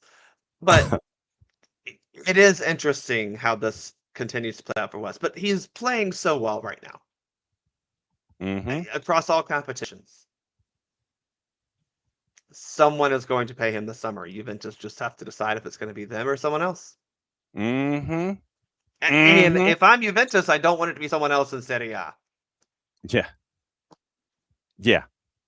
Mhm. So we're keeping an eye on that. In Spain, let's see. Johnny was 63 minutes, got a yellow. Alex Freeman had a cup of coffee for Villarreal. Diego Cocan was with Barca, and they're at Girona today. Gianluca Busio got his 6th goal of the Serie B season, beating Jonathan Klinsmann. Hashtag irony alert. Venezia beating Cesena 4-0. Venezia is in the driver's seat for automatic promotion. They look like they're turning into one of those yo-yo clubs for Serie A and Serie B. And Big Pat, just as a note, 10 goals. Patrick Agyemang tied for 6th among England's second-tier leading scorers despite missing Derby's first 4 games. 4 goals and an assist in Derby's last 6. Saturday's 2-0 win over Swansea moved Derby into 6th place. So Big Pat continues. And then today, it is Haji Wright versus Aiden Morris. 3 o'clock, CBS Sports Network and Paramount Plus, Coventry and Middlesbrough. It is 1 versus 2 in the championship with Haji Wright and Aiden Morris. How about that? Haji Wright and Aiden Morris at 3 o'clock. I never thought I'd have that kind of a conversation. uh, Both guys, well, especially Aiden Morris, seems to be doing very well for Middlesbrough. This has been. Aiden has this problem where there's a very crowded position grouping that he's in. Mm-hmm. And unfortunately for him, he's playing pretty well, right? I think we all agree with that. Yes. And I think everyone's locked in starter is probably a dude who's injured right now. So that does shake things up. Mm-hmm. But the dude directly above Aiden Morris is playing 90 minutes in Ligue 1, Mm-hmm. which for those at home is a better league than the Championship, despite what England will say. I think England thinks the Premier League, Championship, and League One are all better than like every other league in the continent, but Wow. they're wrong. I mean, They just do. So he just has to keep balling out. That's really what it comes down to. Play as well as you can. I do think Haji is probably more of a lock for the World Cup than Aiden at this point because of his ability to play left wing plus striker. I think he is being pushed right now by Agyemang, who adds a different layer than any other striker in our pool. yeah. But you also get 26 players, right? And so I am curious how he's going to use those 3 spots to include Christian Roldan and 2 other people who probably don't deserve to be there, but will get called up anyway.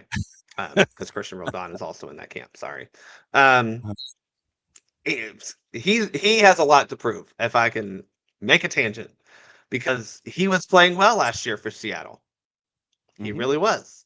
No one can deny that, and he performed decently well for the USMNT. Got his assist, which was his 2nd assist and 50 caps for the U.S. national team, which means all of a sudden he absolutely should be a lock for the World Cup. Okay, you had a whole off season, a very long one, because Seattle's season did not end the way I think a lot of people thought / wanted it to. Yep. True. What are you gonna do when? I mean, you had this entire display Mm-hmm.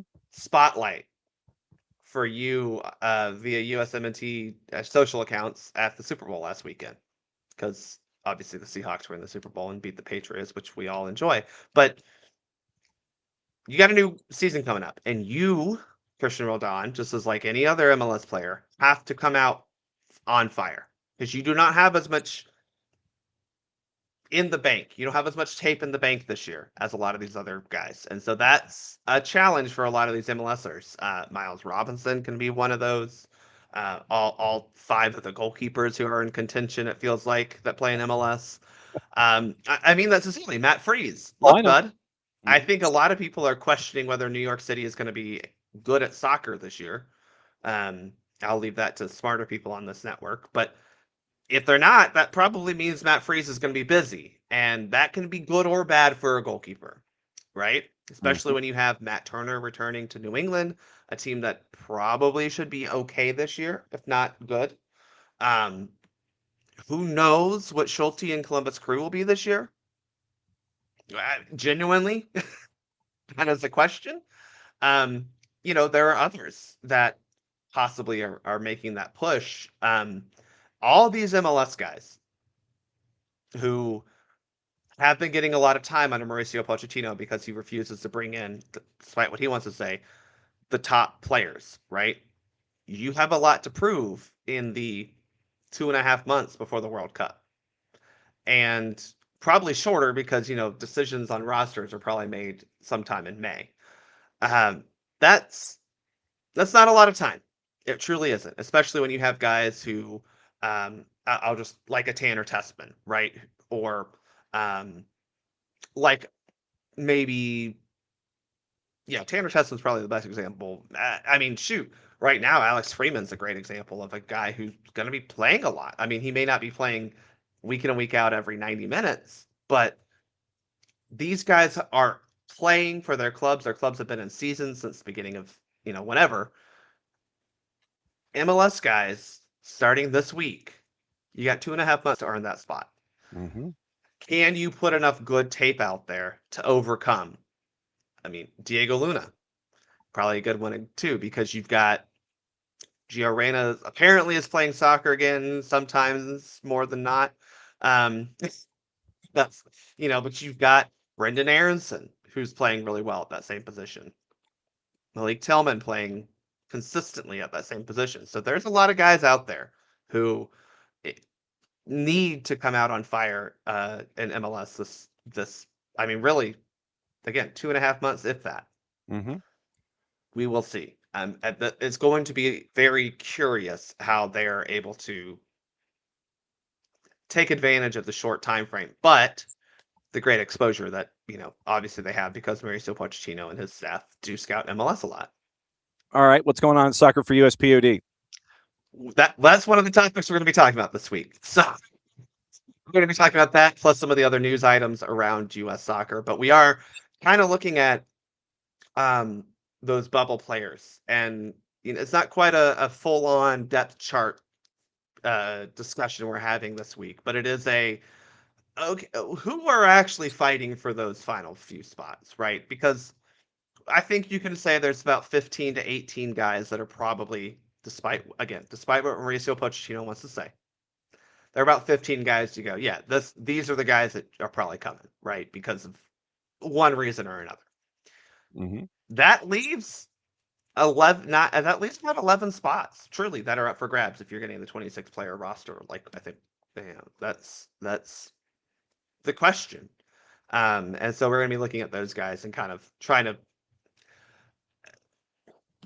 I think the goal is to try to actually identify who has an actual shot versus it's just a dude people love to throw around, right? Because a lot of times people are like, oh, well, I like him.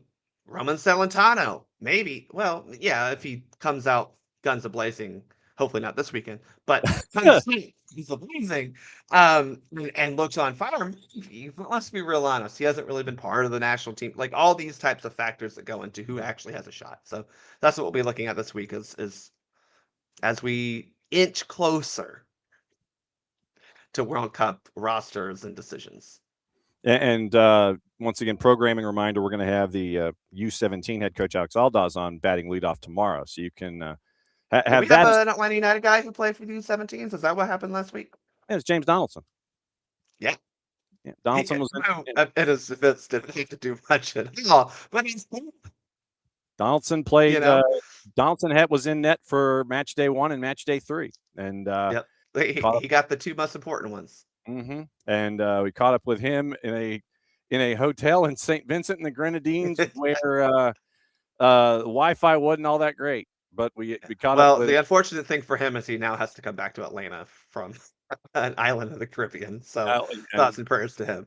Well, yeah. So James is back at the academy and letting that go. But yeah, we'll have Alex Aldaz on tomorrow morning, bat and lead off, to talk about the U17 experience and qualifying for the World Cup in Qatar in November. As always, my friend, great to see you. Thanks for walking us through everything. And we will catch up with you, obviously, as we roll. And we'll see you again next week. Happy match week, everyone. There he goes. There's Bart Keeler. He is correct. Happy match week. That is absolutely true. All right. What to watch, where to watch it, how to watch it from our friends at Fanatis. FNTZ.co/soccer down here. That link is important. Helps them, helps us, and helps you by adding more matches to everything you're already watching with Fanatis. You get BN, you get all the BNs. And I mean all the BNs. And you get the home of AFCON with that. You get TAC, matches from Argentina, a lot of leagues from across South America. You get Liga 1 Max Pro. You get Colombia. You get Paraguay. You get Uruguay. You get Argentina, Copa Argentina, all in one place, one subscription, one home, FNTZ.co/soccer down here. We mentioned most of it for today. It is CBS Sports Network once again, Coventry City and Middlesbrough at 3 o'clock. BN en Español. It is the Ekstraklasa, the Polish league, which you can get on the BNs. You can get that, and the French league and the Turkish league. And right now in the Ekstraklasa, just so you know, and I don't know if this means that the league is, highly competitive or that it's just kind of average. Because, by the way, and apparently they're saying that's interesting. So they're saying Nicheka and Gornik Zabrze is at 1 o'clock, where I have. Okay. So it's all right. So it's Termalichka, who's at the bottom of the table hosting Gornik Zabrze, and that is at 1 o'clock. So it's not Nichezha, it is Termalichka, the team at the bottom. I don't know where they thought Nichezha was playing in this one, but anyway, Termalichka at the bottom of the table. They are the dog at a plus 241. Gornik Zabrze is a plus 102. Standings, and this is what I was getting at. Right now, and you still have teams that haven't quite completed match week 21. Top to bottom, separated by 16 points. Literally 1 through 18, 16 points separating, and Legia Warsaw is still in the relegation zone. Win in one of the games from Picks of the Week from Soccer Over There for Vidjev Luj, and that got them out of the relegation zone over Wisla Plock, who's coming back to earth. They've lost their last 2. They were ahead in the table over Jagiellonia Bialystok, but Wisla Plock has lost 2 in a row. So that pick in Picks of the Week went to Vidjev Luj, and they are now out of the relegation zone. But top to bottom, in the Polish league, 16 points. 18 teams, 16 points.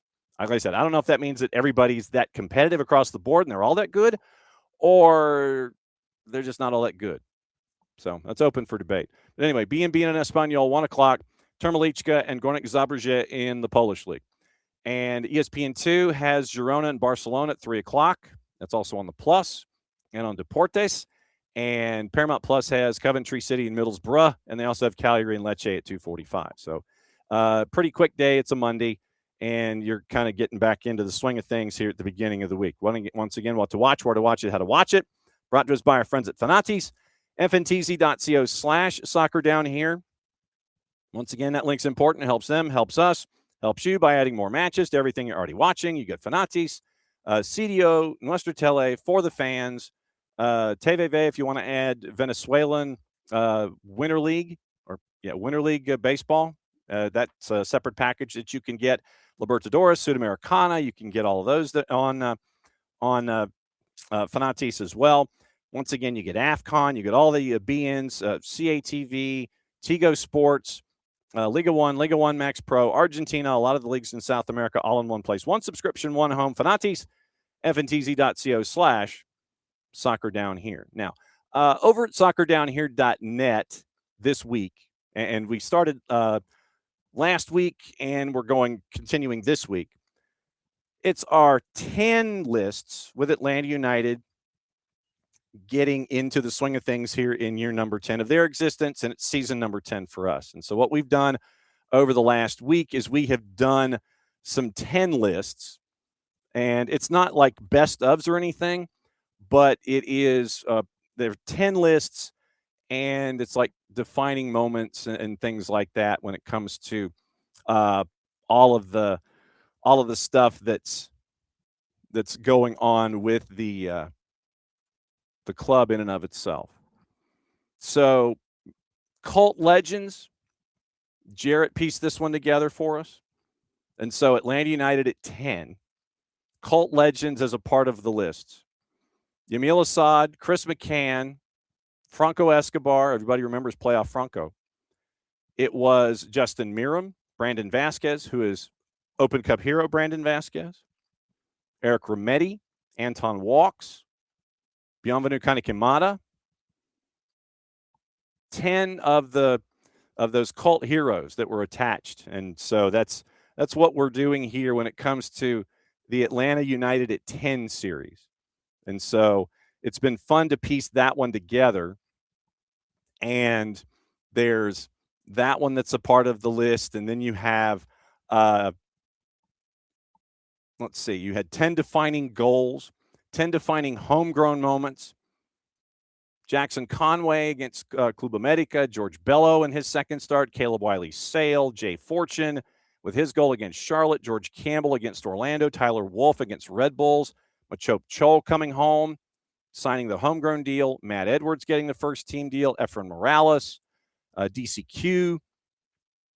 You know, those kinds of things we're doing. We did them last week, and we got to the halfway point. We're going to be doing them this week too. So go to soccerdownhere.net. And when you go into the read section, you'll see all the stories that we have going on a daily basis.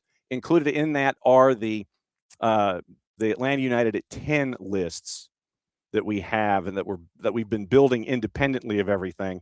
So go in and look at those Atlanta United at 10 lists. It's been kind of fun to piece those together, and let us know what you think about those as well. Taking the quick tour, FC Dallas, remember adding Uruguayan midfielder Joaquin Valiente from Defensor. It's a long-term deal, 27-28, multiple club options, 5+6 in 48 appearances last year, coming off a loan at Barcelona SC. Helped Defensor win back-to-back Copa Uruguay. We mentioned what's going on with Kyle Duncan, picking him up in free agency, Minnesota United, Reed Baker-Whiting in the cash deal with Nashville. And it was and so we'll keep an eye on all of these MLS-y kind of moves as we get ready for match day one. Chivas beat Club America in the Clásico Nacional over the weekend. It was chaos. No real shock, especially at the last 15, 20 minutes as Club America is trying to get the equalizer. It's must-see TV when those two teams combine, and it was a fun watch after we were finished with Creek Cup over at Johns Creek on the weekend. Literally raced home, got to see a bit of the first half and the second half of Clásico Nacional. Cruz also beat Tigres, and we mentioned Igor Tudor and Vitor Pereira. Godspeed, Vitor Pereira. Wrexham with their win over Ipswich. They won at the racecourse ground 1-0, so they advance.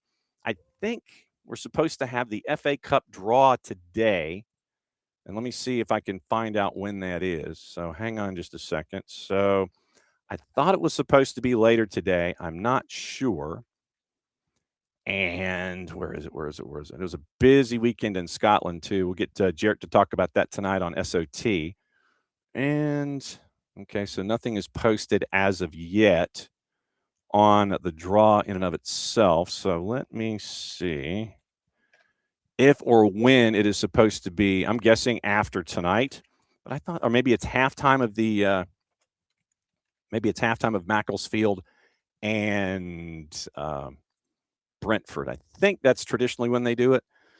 And round of 16 draw, let's see, 6:35. So, yeah, 12:30. 5 hours. So 5 hours behind GMT. So 1:35 is when the draw is supposed to be involving the FA Cup draw. So we'll see what it looks like with round of 16 at 1:35 this afternoon. So we'll get you the info there. Looks like, let's see, Lens is chasing after PSG. Lyon keep winning. They beat Nice. Leipzig had a 2-2 draw with Wolfsburg. Harry Kane now has 500 goals in his career. Rayo Vallecano. This was crazy. Rayo Vallecano just smashed ATLUTD 3-0, and you had supporter protests against owner Raul Martin Preza, but they wanted him to leave. The fans were shouting after each goal they wanted Preza out, but it was a big one for Rayo Vallecano, which was crazy to see that go down.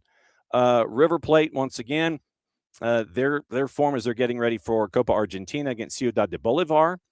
You're wondering what it's going to look like for them. Boca Juniors, they couldn't beat Platense. Rosario Central beat Barracas Central. And it was Copetti and Angel Di Maria winning the 2 goals there for Rosario Central. Nacional over Cerro Porteño. Deportivo Cali over Atlético Nacional. And busy week across the board in South America as well. So, got to keep an eye on that. Can't thank everybody enough at Northview and at Johns Creek for Creek Cup. It was great. Calling all those matches, Maddie, Jason, Drew, and myself over a 3-day period. Drew and I was anchored at Northview. Drew came in and helped out. Drew was over at Johns Creek for the busy 5 final Saturday. Maddie and Jason had most of the yeoman's work over there. But no, it was great to be able to call those matches and get our high school season up and running. It was, it is. They're looking for like maybe a team or two, and we're going to have Kelly Bowler, the men's head coach from Johns Creek, on Red Clay in the noon hour on Wednesday to break down the tournament, what he learned, and maybe give him a couple of ideas for teams because they're still looking for a couple. So we'll see what it looks like when it comes to vacancies for Creek Cup for 27. He's already planning that. We'll get into that too. Brian Lawson from Jeff Davis on before him, and it is Dusty Jeanette, the head coach. GMC Prep will be on bat and leadoff on Wednesday on Red Clay. So we've got that to look forward to as well. So let's see, FA Cup and all of the stuff involving that. I'm trying to see if I've missed anything. Let's get into gossip, rumor, and innuendo, and then we'll see if we missed anything before we're on our way out the door.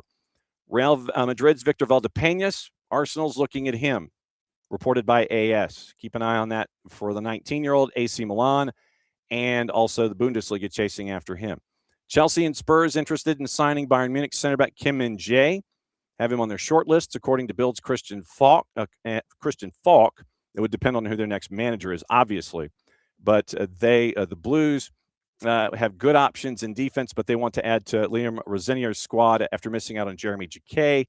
Kim likes it at Bayern, but right now he's third choice behind Upamecano and Jonathan Tah. Also, it is Juve once again. They want to speed up the process of renewing Weston McKennie's deal. We talked about him wanting twice as much. It is Abby, thank you very much. Good deal with AT&T. Fantastic. Yay. Chelsea and Liverpool have put in the most groundwork for a possible move to sign Murillo from Nottingham Forest. Chelsea are listening to offers for Adarabioyo, Badiashile, and Trevor Chalobah. There is uncertainty around the futures of Konate and Joe Gomez at Liverpool. Keep an eye on Arsenal, Manchester United, and Spurs, and Murillo. Bayern Munich closely following Jan Diomande from RB Leipzig, and they're going to stay informed on the situation. Vincent Kompany likes him, according to Fabrizio Romano. Still competition to sign him.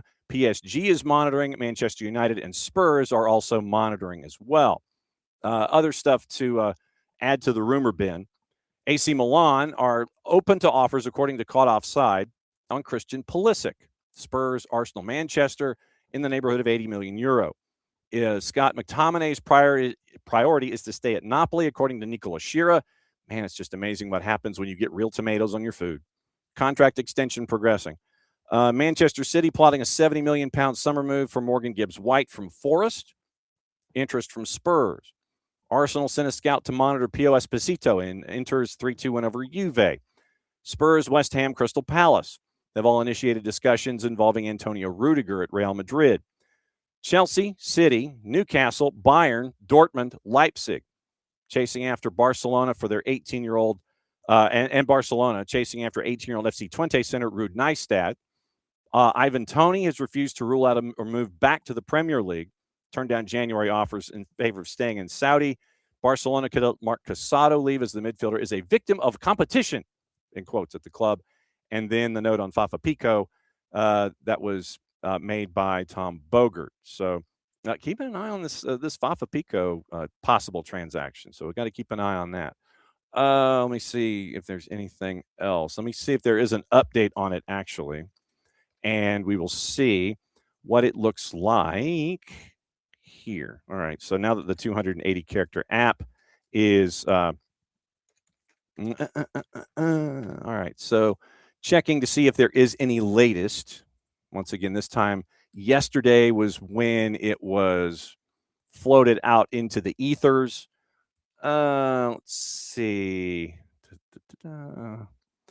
Let's see. I think everyone seems to be racing back to the initial reports from Bogert. And I don't want the ad because I'm trying to, let's see, hopes to have more playing time. And this was yesterday around dinner. Dario Ole is saying that, once again, that they are looking at, and they're anticipatory in their verb tense. Dario Ole is when it comes to Fafa Pico. Hopes they have more playing time, finish the playoffs as a sub. And so that's really the latest on that. So no movement for movement's sake, but it looks like it's heading in this direction. So Caleb Jephthah, and he is reporting that as well, and everything is circling back to Bogert. So everything's circling back to Bogert. And yeah, so it is referencing that one report and no advancement from there. So that's kind of where we are with the Fafa Pico sweepstakes. So we'll keep you posted on that. And thanks to all of you on a Monday. So it was interesting on the weekend. Once again, with what we had with Creek Cup, can't thank them enough for being a part of everything. And we're gassed up and getting ready for the regular season. It's strange. It's crazy to think that we are getting ready for the 2026 season. We've made it out the other side, and that's where we are. So we're getting ready for everything. This week, we're going to be looking at team previews in and around Major League Soccer. We're going to be looking at a lot of different teams because we're based here, we're going to look at a lot of different folks because Atlanta United is going to be playing folks in the Eastern Conference one way or the other. And so we're going to try and cover as many folks as we can coming up this week in particular. So once again, rundown tomorrow. Bat and lead off. It's Alex Aldaz, the head coach of the U17s. And we're going to hear from him about that experience and what it means to have this team qualify for the U17 World Cup in Qatar. So he's batting lead off tomorrow. The return of Casey White. She's coming at 10 o'clock. She'll be that'll be her time slot this season. She'll be at 10 o'clock on Tuesday. So we'll have Casey D coming back, and we'll find out about her offseason. She got a lot of travel time with Dad. She got over to England, saw a lot of matches. We'll find out about that. We'll find out why coaching is hard. I still have my notes. Will Pelagic is going to be on the show on Wednesday. Jess Sharman is going to be batting leadoff on Wednesday. Then try and track down the busiest man in the Northeast, Dylan Butler. That's Wednesday. Red Clay lunch is back. That's a Wednesday at noon. Thursday, we get to find out what's up with the Atlanta amputee. The Atlanta amputee award that was presented by U.S. Soccer. And that was really cool when it came to seeing that news because we've been able to tell the story for Atlanta Amputee Soccer as they have won the Adapt and Thrive Disability Award celebrating accessibility and inclusion. And so we're going to be catching up with them, and it's going to be really cool to find out all about that. And it's going to be really cool to catch up with them before we get into the Power Hour on Thursday with Nino and Nico. So it's Atlanta Amputee Soccer, 9:30 Thursday. Then the Power Hour at 10 and 10:30. 11 o'clock's the Show of Chaos, and that's how. And then Friday's the Show of Chaos, and this is how we like to kind of start things to get everybody ready for the year. Our friends from Apple TV, and I don't know which ones. I don't know which ones yet. It's up to our buddy Kirk Reynolds at MLS Soccer. He's lining up the grid. I don't know who it is. He just kind of tells me, and we go from there. So we'll find out what the grid is Friday morning, starting to show up from the beginning, 10 or 15 minutes each. The one condition is that if you're in the board, you can't leave until you ask the person who comes in behind you a question. So you have to have a question ready for the person coming in to sub in for you. That's the only parameter. But we're going to have our friends from Apple TV in all show Friday, 9:05 until 11:15 probably. So all of our friends from Apple TV are going to be here on Friday, and we're going to find out what's on their mind as they get ready for the 25 season. So we're stacked, and it's going to be fun. And thanks to all of you guys for coming by and hanging out with us. Thanks to Bart Keeler and the SoccerForUSPod. Thanks to Abe Gordon, 92.9 The Game. Remember, tonight it is Soccer Over There. Also, remember tomorrow, special edition of Atlanta Soccer Tonight. 2 hours previewing everything involving Atlanta United. Me, Maddie, Abe, Jason, Mike. More probably, but I don't know who. But it's going to be the cast of thousands for that tomorrow night live, 92.9 The Game, and the Odyssey app as well. So it's going to be a busy week for all of us. It's going to be a fun week for all of us. We've got high school action, St. Pius and Brookwood Wednesday, Dalton and Johnson Gainesville boys on Friday, since it is an off week for some school systems here in the state of Georgia. So busy week in the high schools, busy week for Atlanta United, busy week for Major League Soccer, busy week for all of us. We can't thank you guys enough for hanging out with us here, as you always do on the morning show. So thanks to Abby, thanks to Michael, thanks to Alex, thanks to Ricky. I'm trying to think who else. Thanks to 130 or 13-0. Morning Lokeville. Lokeville wants to know anticipated starting lineup. No idea. And if you look at it in a 4-2-3-1, something along the lines of maybe Jaden Hibbert in net. It would be maybe Pedro Amador. Then you're looking at probably an Amy High, Stian Gregerson, and Tomas Jakob at right back. 2 6s might be Alzate and Tristan Muyumba. Jakob might be a midfielder. It might be Ronald Hernandez at right back. Don't know. Then if you go 3 attackers, it would be some combination of Alexi and Miggy, yes. Then the question would be at left wing. And then up top it'd be Latte Lot. So think of it as a 4-2-3-1 Lokeville with some questions. And it might be situational to start things out too, because you're going up against Cincinnati, and it might be, something that evolves into a 5-3-2, 3-5-2. Alzate drops back and becomes that third center back. Don't know. But looking at a 4-2-3-1, we do have questions. And we'll see if when Maddie and Jason go up to the Children's Healthcare of Atlanta training ground this week, if they get any answers, if they get any vibes.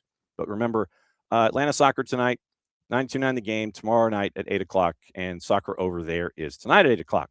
All right, so morning Lokeville. Abby, let me see one more time. I'm going to say hi and bye to everybody. And morning Michael Head, morning 4-card, and morning Will. And let's see. I know that Alex is in here. Morning, Ricky. And let's see. Morning, Will. And did I miss anybody? I don't think I did. I've got 130 or 13-0, whichever one that is. I don't know what that font is. And that's why I'm saying it's either 13-0 MR or 130 MR. 130 Mister.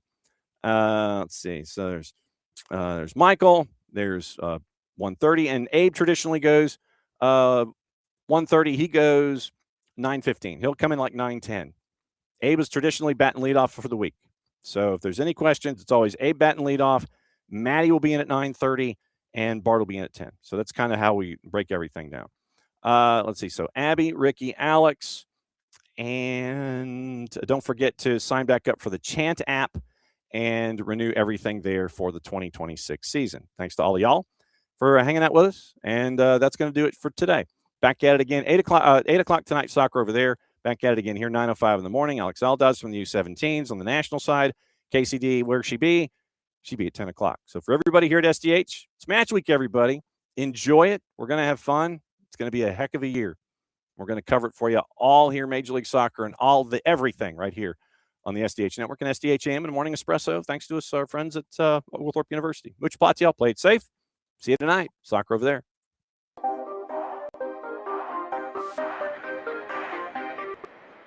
That's a Monday.